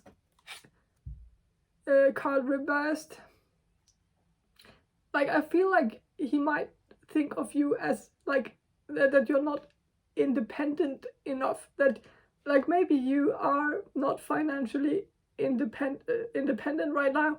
Maybe you rely on him for money, and so maybe he feels like you should be more independent, that you shouldn't depend on him or your mother for financial support, that you should be able to support yourself financially. But like I also feel like there might be something about you being a bit weak, not physically, but like weak in your passions, that you don't follow through with your projects, that you quit too easily, that you drop out too quickly, that you don't hold on to anything, that you always quit as soon as it gets a bit tough. And I think your father really wants you to be more motivated and more committed to your projects or ideas. And I don't think your father minds that you think outside the box and do unconventional things,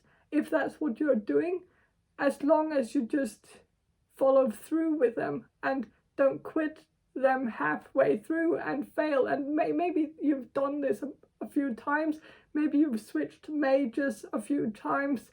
Maybe you've like started like in one school and then dropped out and then started a new one and dropped out, and like maybe you've had to have like a lot of time to really find yourself, and there's no shame in that. I've done it myself, so I can relate 100% to that. And like for some people it just takes more time to really find out what they want to do with their life, and but I feel like your father feels like you should have it all figured out by now.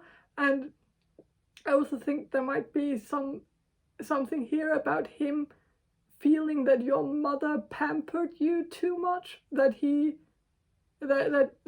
your mother was too soft on you, and that it has turned you into a quitter, that she would always pity you. Like you might have had problems in school growing up where you might have been bullied, and you might have told your mother, and your mother solved the problem by making you move to a different school. And I think your father felt like your mother had like enabled you at that point, but also enables you, like keeps enabling you to just run away from your problems instead of facing them head on. And I'm sorry I'm being so blunt in this reading. I can't imagine this is very nice information to receive, so I'm really, really sorry, but please don't shoot the messenger. Like, this is just the information coming through. I'm not gonna lie, I'm not fond of your dad. Like, I think he seems well, not that nice. I'm sorry, but like, so and again with the unicorn here, like I feel like your dad might have felt like your mother treated you like a unicorn, while your dad treated you more as the lion. Like I feel like your dad tried to tame you while your mother tried to fight your battles for you, like, if that makes sense. And so with the king of flamingos here, and like you can see here that like the king is like holding a flamingo, like there's a flamingo here, and like it's sitting on the king's lap or something, like. And like if you look closer, like you can see that like the king is looking away from the flamingo, and the flamingo is also looking away from the king. And like if you can imagine that you are the flamingo and the king is your dad, I think I just think it's symbolic of you two just not seeing eye to eye, that like you are so different. You don't understand each other. You don't understand each other's values and priorities because they are so different. And so I also think like there's just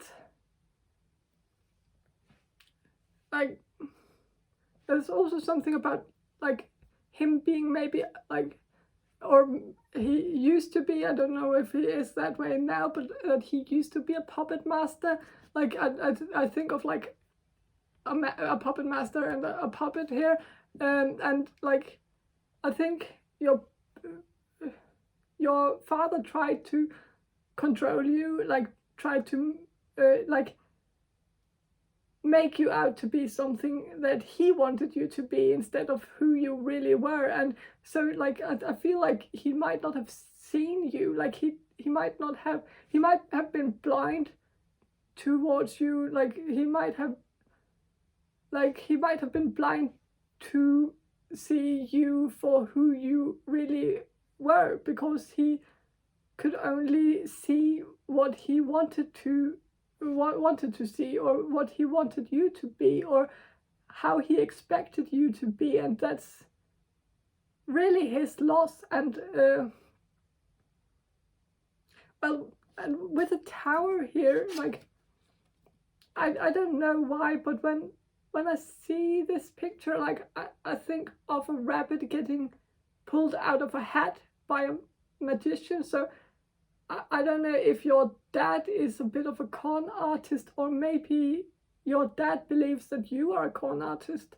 Like if you are, maybe like if you're into spirituality, and maybe if you practice spirituality, like if you are a clairvoyant or a psychic medium or do tarot readings or something, like he might feel like all of that is a scam, that you are scamming people or that you are a con artist. But I also think like there's something about your dad being a con artist in a way, like or like magicians also make me think of like an illusionist. And so I don't know if one of your dads are maybe you have a dad who is a Freemason, or in the Freemasonry, which kind of makes sense, to be honest, because the Freemasons are all about keeping up appearances and looking a certain way and being perceived a certain way, and they often have a lot of luck business-wise, and have not necessarily luck, but like they have a big focus in when it comes to business. And so it wouldn't surprise me, but I also think it could also be like this illusionist thing could also be about lying and manipulating. And I don't think it's referring to you, but I think it's referring to your dad. I think your dad might be good at lying and manipulating. And well, you might be too, or maybe he like projects and sees that in you, but really the only thing he sees is himself, like the reflection of himself. And like, but I also think a bit like about, I think of gaslighting. I don't know if your dad like is really good at gaslighting, like making, like he might have like a tendency to become defensive every time you criticize him, and maybe he makes you believe that you are the problem instead of him, that or something like that, or that you are crazy for thinking those things, or that there's something wrong with you, but there isn't. And so like that could be a thing. I also like, it could also have been like in the past, like maybe your dad tried to get a diagnosis for you, like a like psychological like diagnosis. Maybe he thought there was something wrong with you, like that but there wasn't. I don't know, but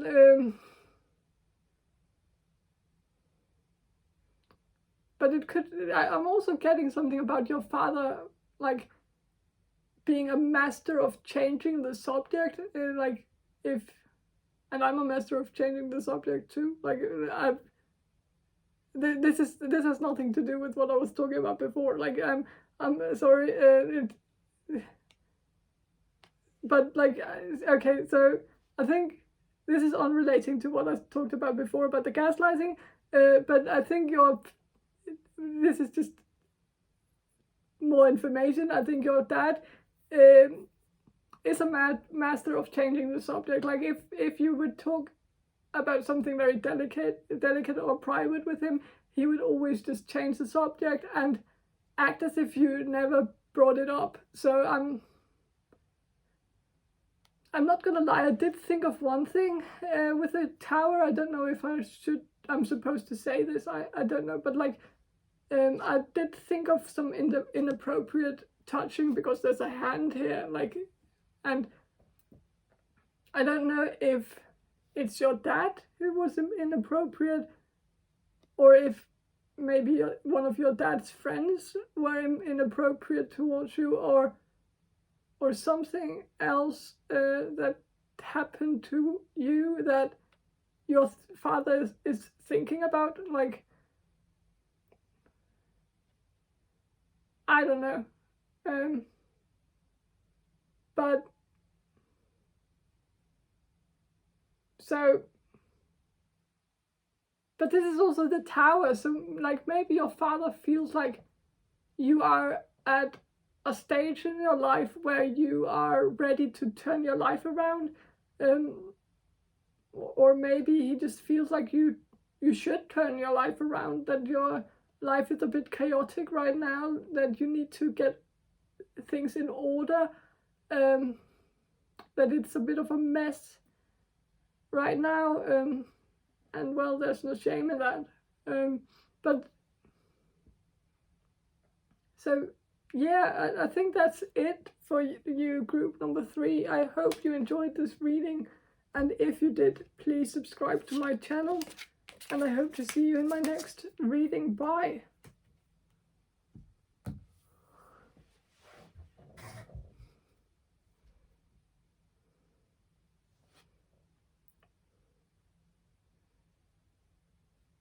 Hello, group number 4. You chose this citrine.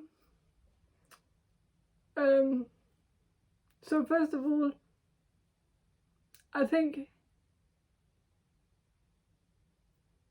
you might have kind of had a fun dad, actually, or that's the energy I'm getting. Like, I feel like your dad was the type of dad who would tease you all the time, who would do practical jokes, who would call you like funny nicknames or stuff like that. And I also think like your dad might have been like the type who told like really bad dad jokes and, well, like wordplay and stuff like that. And well,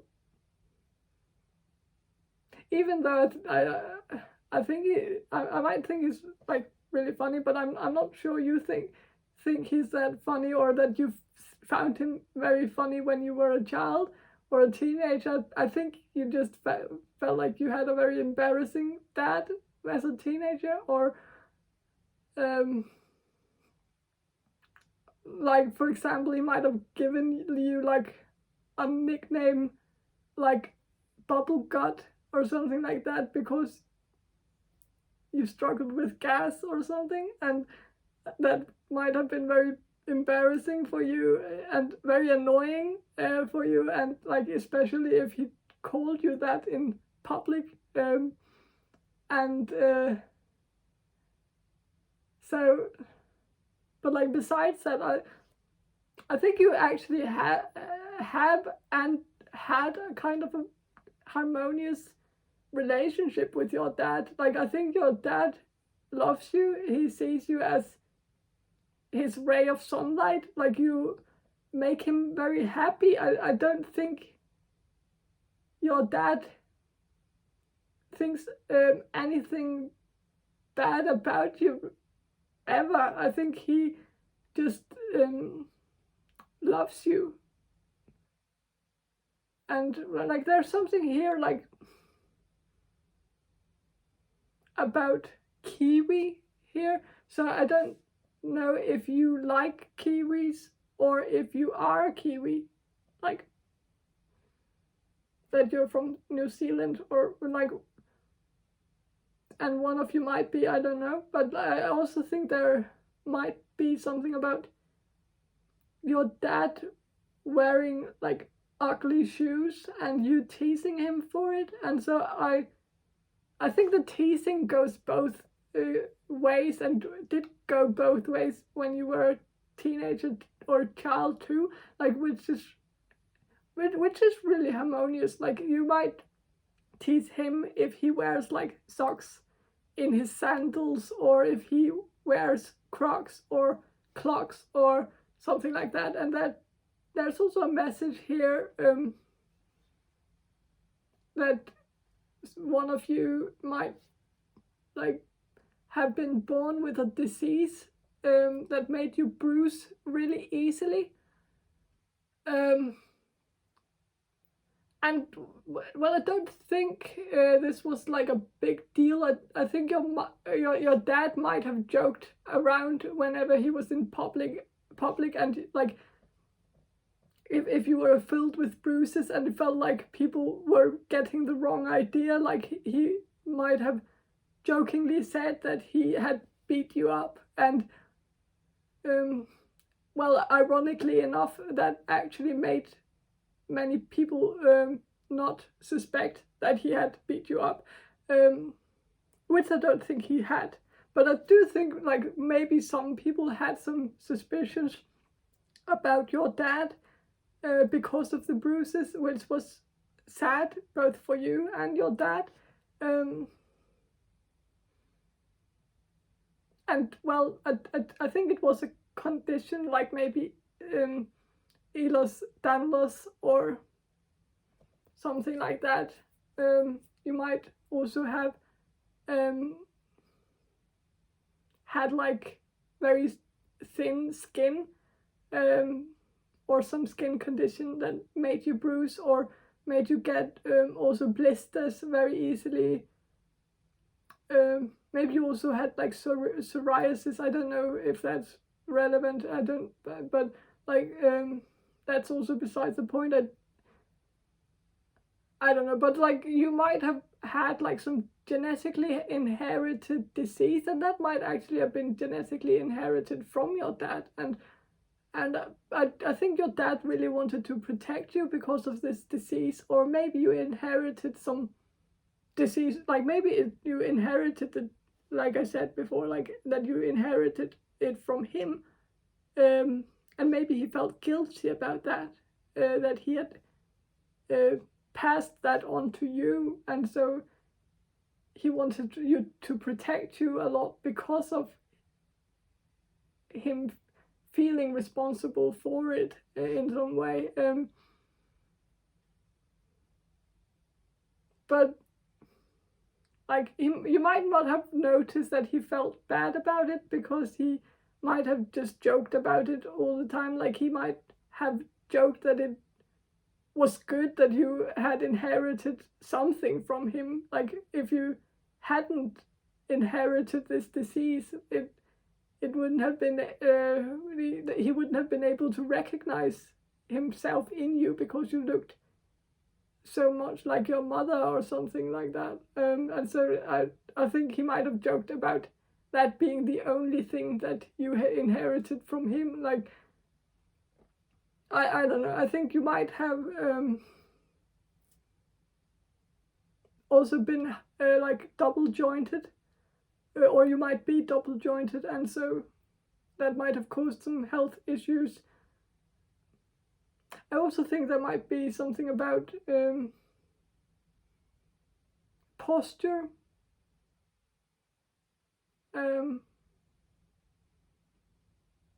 I don't know, but it could, like, there's also something about like some habits that he might have inherited to you, like some small bad habits. I don't know what it could be, like maybe like cracking your fingers or something like that. And but there's also something here about you lacking a bit of structure from your parents when you grew up, and especially from your dad. I don't think your dad was very structured in your childhood. Like I don't think he was very organized. I think he was a bit like scatterbrained, a bit like all over the place, a bit like ADD or ADHD. Like he might have been a bit chaotic in a way, and so like very funny though, but maybe not like extremely reliable, if that makes sense. And you might be this, like you might have like some of it, like you might have some like a mild case of ADD too, but like I feel like you couldn't really have that side of you growing up, because your dad had so much ADD or ADHD. that you felt like you had to be the organized one, the structured one. You needed to be the one who didn't have ADD or ADHD, because you couldn't have two people being that way. And so I think you tried to be the responsible one, the one who was organized, the one who went to bed on like the right time, and had a structured like calendar, where like, and stuff like that, where and like I feel like for some of you, you might have like been alone a lot with your dad, and so I think maybe like if your dad was a single parent or something like that, I think you very early on in your life took the responsibility and took the role as the one who was in charge and the one who was structured and organized. And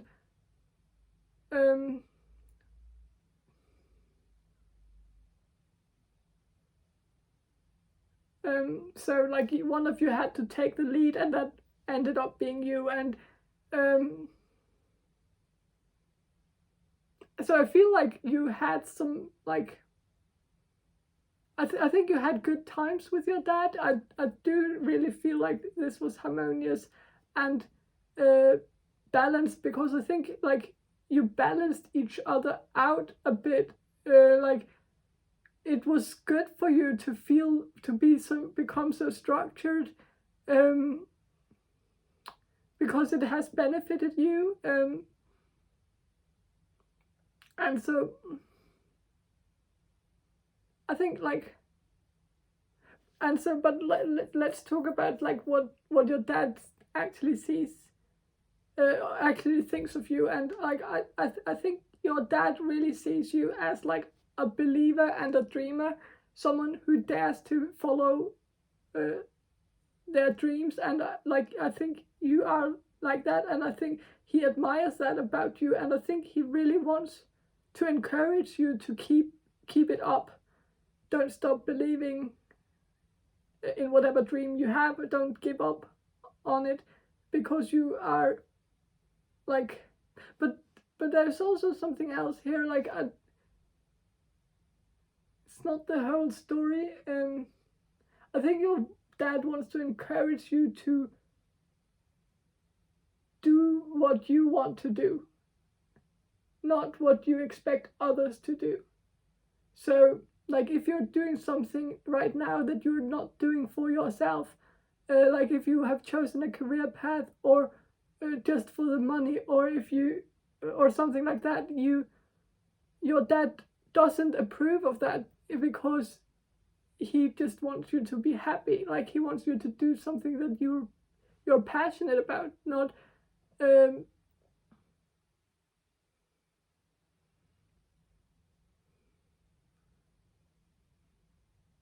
but like,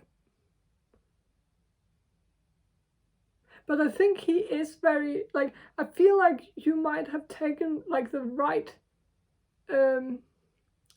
path in life, like the right steps. Like you've done everything in the right order. Like you went to school, and then to high school, and then to college, and then like got a like I don't know, but where it ends. But like I think you've done everything by the book, and I think your dad really admires that about you. He thinks mostly because I think you've done something that he was never able to do. Like I don't think he was ever able to completely just do everything by the book. He took some detours in life.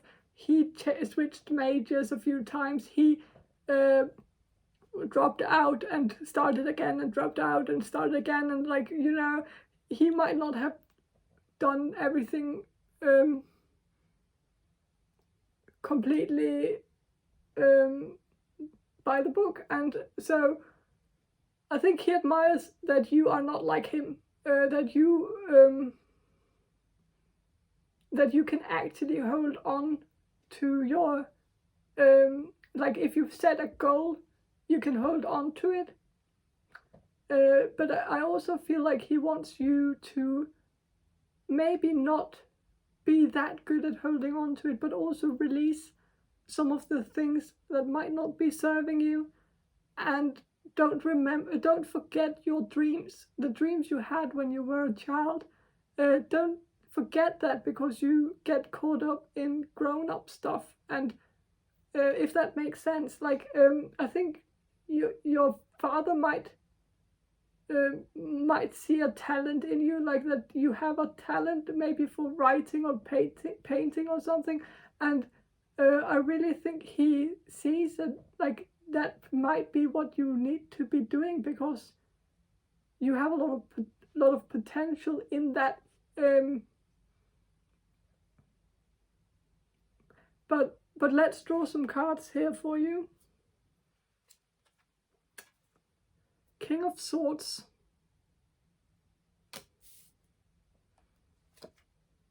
Love reversed. Two of Cups reversed. Knight of Swords. And so, okay, this makes perfect sense. I think with the King of Swords, I think your dad sees you as very smart, extremely intelligent, and extremely capable of whatever you're doing. Like if you're studying something very hard, he has no doubt in his mind that you can succeed at it. Like he knows that you can do whatever you set your mind to, because you are so capable of doing like everything. And so really, I feel like he sees you, like he looks up to you in a way. He sees that you are also like able to do things that he was never able to do. But I also think there's like an element of him feeling that you might be a bit too serious, that you don't do enough things just for the fun of it, that you don't like, and that might, like, that you need some magic in your life, that you need some wonder and some like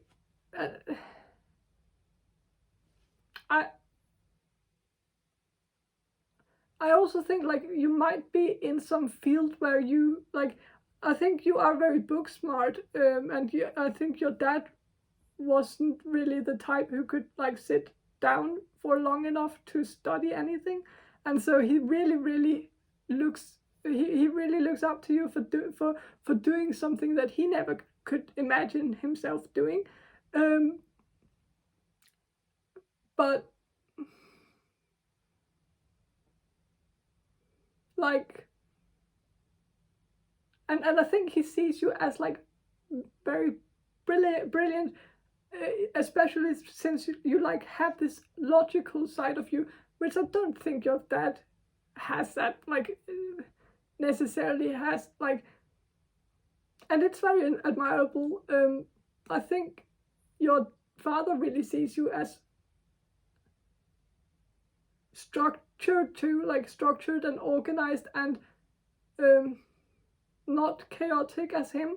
And you might also be like good at talking about politics, and you might be very informed about everything happening in the world, and you might be very educated on history and stuff like that. Like I think your dad feels like it doesn't matter what topic is brought up, you always have something smart to say about it. Like, and so I think your dad is really proud of you, because I don't think that those things were like I don't think your dad really thought about those things when he was your age. Like I think your dad was more the type who went to parties and dated girls and like stuff like that when he was your age, and he didn't really care that much about politics or history or stuff like that. And so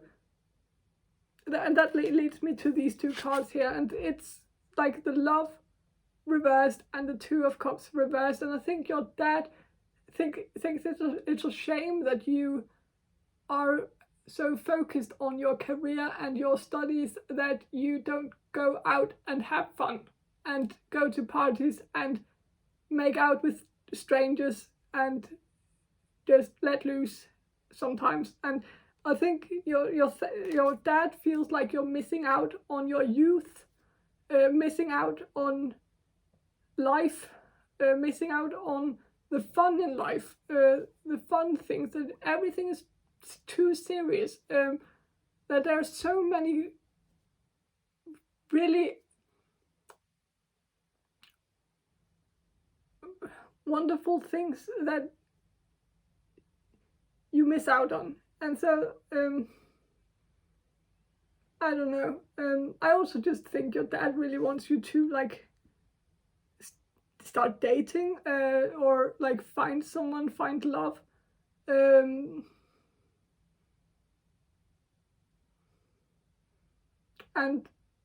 also experimenting. Like I think your dad did a lot of experimenting when he was young, and I think your dad wants you to just like go out, try some stuff, try to find your own, find yourself in life, try to like, don't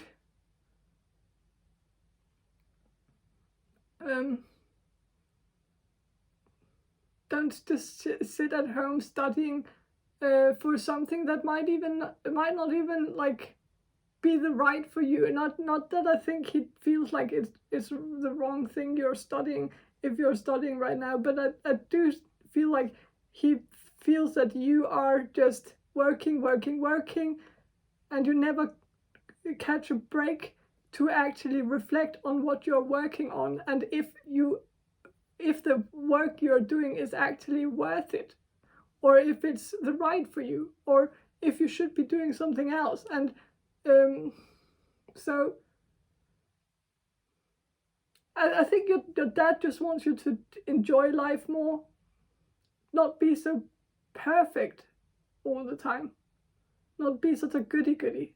Try to live a little, try to rebel against something. And it's funny because like you have rebelled, but you rebelled the other way. Like your dad seems to be a bit like rock and roll, and unconventional type, and you rebelled against him by becoming quite conservative and becoming quite traditional and structured and organized and practical and logical. And so that's your rebellion, and his rebellion was different because he probably had a very traditional and conservative parents who pushed him into doing everything by the book, and he rebelled by experimenting and doing drugs and making out with a lot of girls and stuff like that. And so like I just think like he feels like you're missing out on the fun in life. And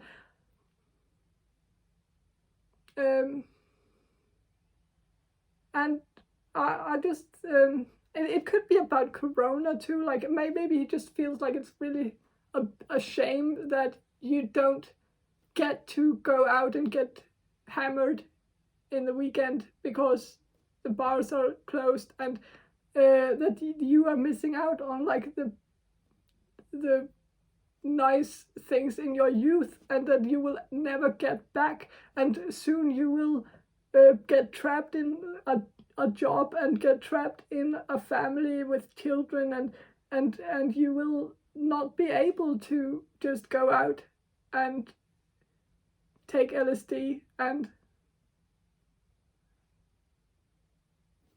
I don't know, that I'm very much against drugs.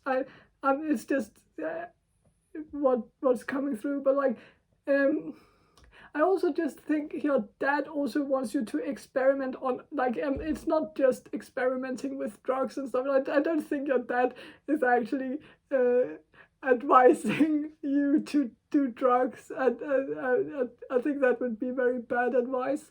But I think your dad also just wants you to experiment when it comes to like your career path. Don't like, if you don't commit to like to a career path that you chose in a rush.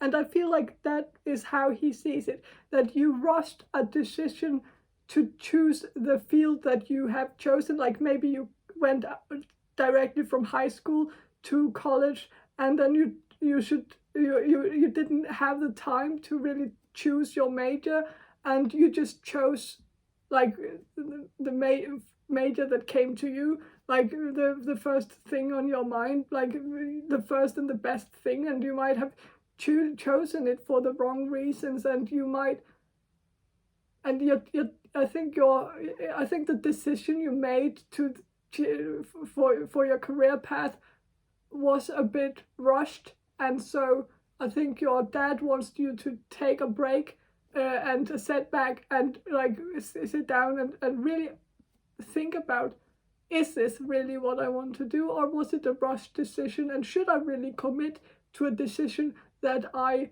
chose out of rush? Should I not just wait a while and see if maybe something else comes along and that is more suitable for me? And so I think that's kind of what I'm getting from this, is that your dad wants you to experiment, wants you to see if like the glove fits, like wants you to try different things, not just keeping on just because you feel like you have to.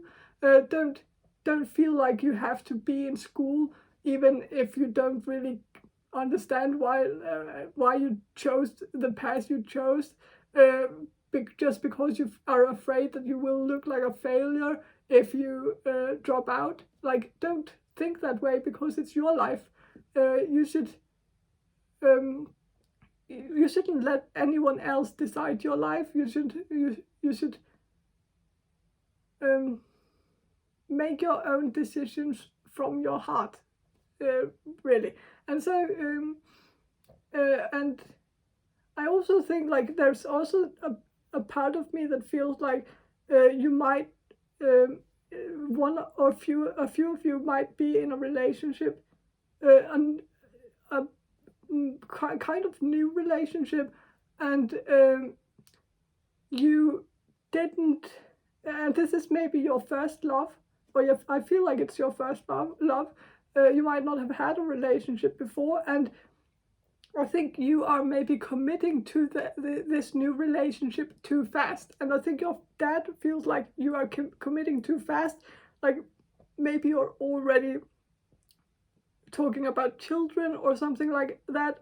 And I think your dad really wants you to like step on the brakes and just really think about this. Think about, do you really want to like take the first person that comes along and go the whole way with that person? Is it really smart to commit to the first person that you like? How can you, if you haven't had relationships before, and if you haven't dated people before, haven't had sex with people before, how would you have anything to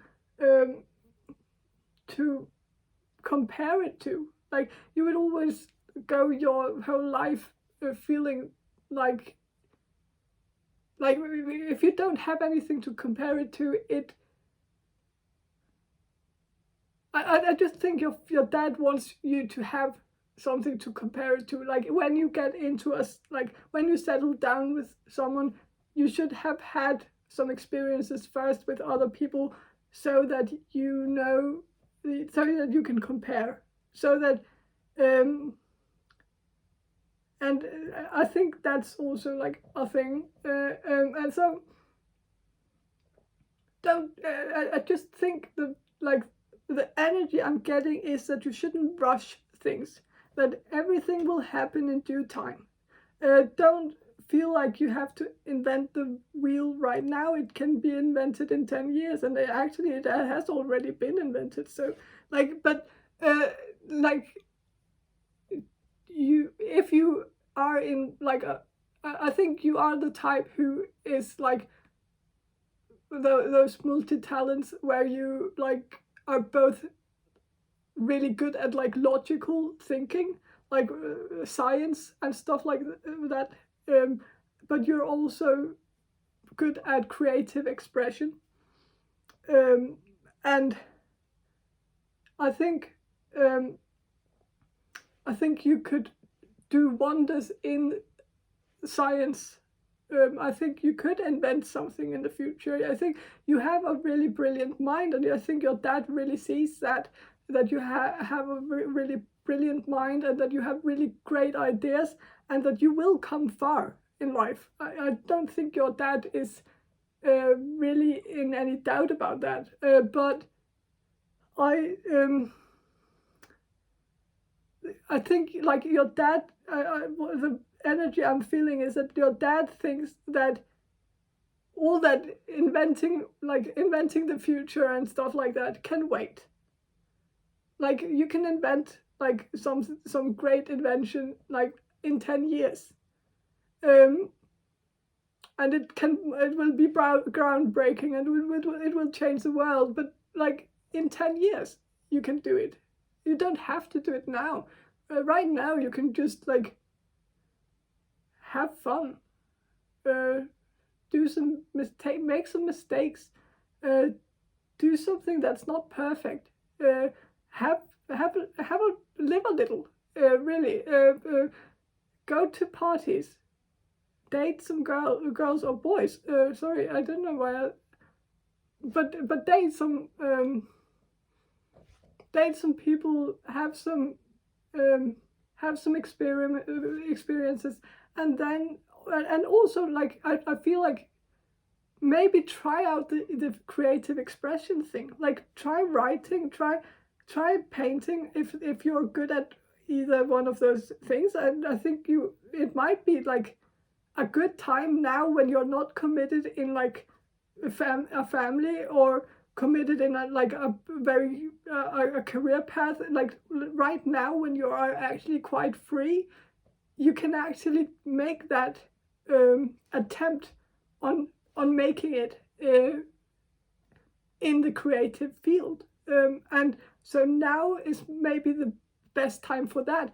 And the science thing, it can wait. The science thing can be something you can do when you have a family. Maybe when you have had children, and your children have become teenagers and move away, and then you have all the time in the world to invent something incredible. And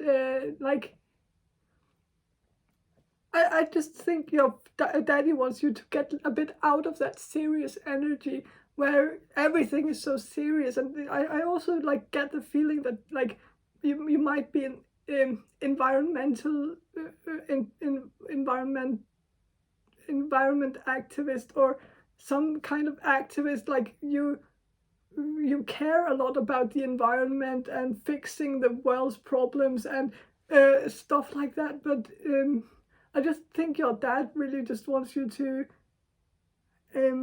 don't take life so seriously. It will all figure itself out with time. It's just I think he's just afraid that it will depress you. Like it will make you depressed if you think too much about the doom of humanity. Like and think more positive thoughts and see the fun in life, see the positive sides of life, look on the bright side of life, like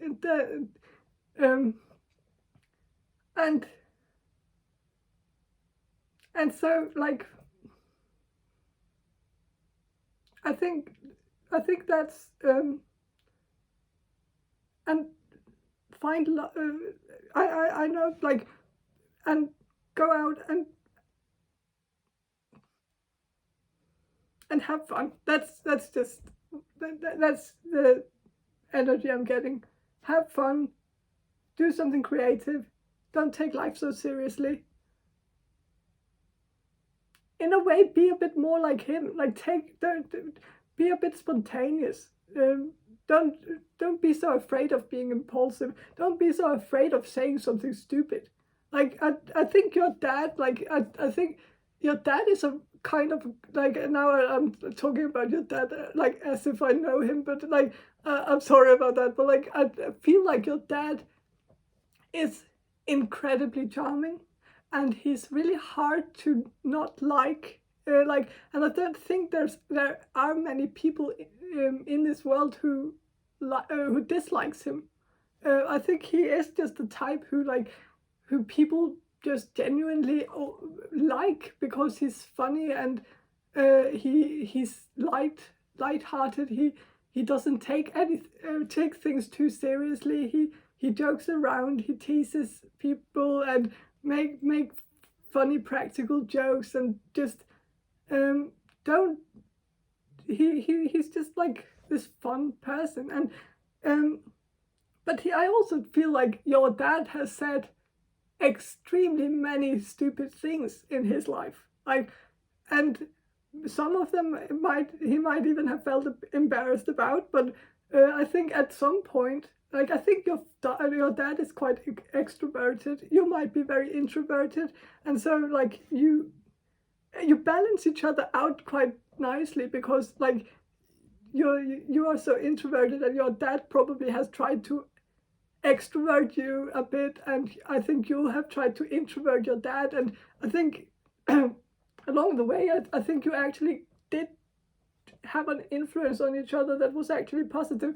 But that's beside the point. I think the point I'm trying to make is that extroverts have this things like the thing, like I see that your dad has said a lot of stupid things. Like, he said a lot of things that he thought was true, but then found out it wasn't true, and like shared some information that he got from somewhere, and like he might have misinterpreted it, or like and like made some, like, said a wrong word at times, or mixed up some information, or mixed up some words, or like and things like that. He might have done that, or he might have tripped and he might have done something embarrassing, and he might have embarrassed himself many times. And that is kind of like, I think, like, extroverts do have this thing where they do that. Like, they are kind of like they do say embarrassing things sometimes, but it's so cool that there happens something magical with extroverts, and it is that they kind of have this beautiful ability to flush it out. Like, if they say something stupid or embarrassing, they can flush it out with a flood of more communication. Like, they just say a bunch of others, like they will just say a bunch of jokes and a bunch of others, like, and it will flush it out. People will forget that one thing they said wrong, because they get so many opportunities to charm people, because they are always talking, they're always saying something funny, and people forget, like, if they say something stupid one time, but say a lot of funny shit afterwards, people forget about the stupid thing. And I think what your dad wants you to, like, I think your dad wants you to realize a bit this trick, that you don't have to like shoot yourself in the head every time you say a word wrong, or every time you say the wrong word, or if you say something stupid, or say something that you believe is correct and then find out that it wasn't correct, and that and you think, oh, that's so embarrassing, everyone must have thought I was like stupid for saying that, or something like that. Like you might have that thing where you like really you're really hard on yourself if you make like a tiny mistake, and you're sure that everyone thinks you're an idiot because you said one mistake, but you just need to flush it out. You just need to realize that people forget it if you just don't get discouraged about it. If you just keep on talking, don't stop. Like it's a bit like when you're playing an instrument in like a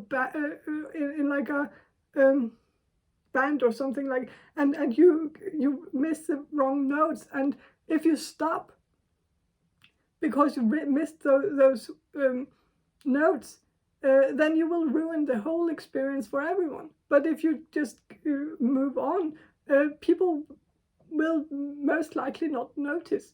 And I think you have this tendency to, and this is coming in strong, I don't know if this is correct, but like I think you have this tendency to, if you say something stupid to one person and you feel so embarrassed about it, you try to ignore that person, and you are not going to, like, you feel like you can't ever talk to that person again because you feel so embarrassed by that one thing you said. But you just have to realize that if you actually ignore that person after you said that embarrassing thing, then that embarrassing thing will actually become embarrassing, because that will be the last thing that the person heard from you. And so that thing will be what they will remember about you. But if you flushed it out by talking to that person and saying a bunch of other things that will show your like enlightenment and show your humor and show your personality, then they won't think that way. And so then they will most likely forget about it. And so I think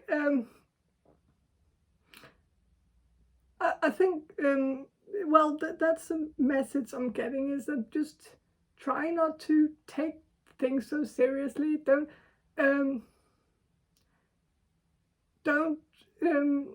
be so afraid of making mistakes. Don't be so afraid of not being perceived as perfect, because no one's perfect. And just relax and chill a bit and cut yourself some slack, really. You have already come very far. Like I do get this message that your dad thinks you've already exceeded him in a way. Like you've already become much smarter than him, much more successful than him. You've done things that he would never have been able to do, I feel like, or he would have been able to do it, but like he wouldn't have thought he would be able to do it because he's a bit scatterbrained, or I don't know. But and so your dad just feels like, chill, you've already come this far. Like, don't press it. Don't, like, I think your dad is a bit afraid that you burn the candle in both ends, that you will end up like a burnout, because you end up stressing yourself too much and getting yourself sick from stressing so much. And so I just think his way to solve that problem would be to like encourage you to just have a bit more fun. And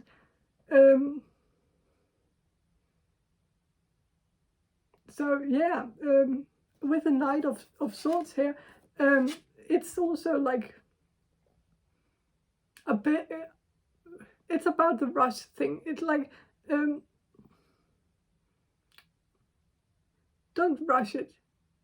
Don't think you have to do everything by the book. Don't think you have to do everything in the right order all the time, and that there's a time limit. Like, you might be like in your mid-20s or in your late 20s, and you might already feel like you've that your chance is slipping away, that you are becoming too old, that you have not accomplished enough in your life, that your life is slipping away, like that you, and he's, I just feel like your dad thinks it's silly, because you have your whole life ahead of you, and there's no rush. Everything will still be here in 10 years, in 20 years. Like, if you, there's no time limit really, for what you can accomplish. Like, you can accomplish the same things now as you can in 10 years, and don't feel like you have to rush things. Life will not be over when you turn 30. Like, that's just when your life begins, I feel like he's saying. And so, yeah, I feel like your dad might be going through a midlife crisis right now, and so maybe check up on him a bit. Like, I think he might like be remembering his youth and being a bit sentimental about, like, and nostalgic about that, and how that is not part of his life anymore. And so he feels like, yeah, you could have that experience, and like he wants you to have it now that he can't revisit that experience himself. Like, he can't relive it, so he wants you to live it for him in a way. I don't know, but and yeah, cool dad, really, I like it.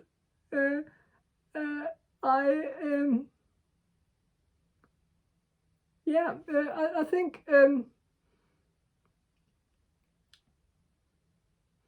I think that's what I have for you, group number 4. I hope you enjoyed this reading, and if you did, please subscribe to my channel, and I hope to see you in my next reading. So, bye.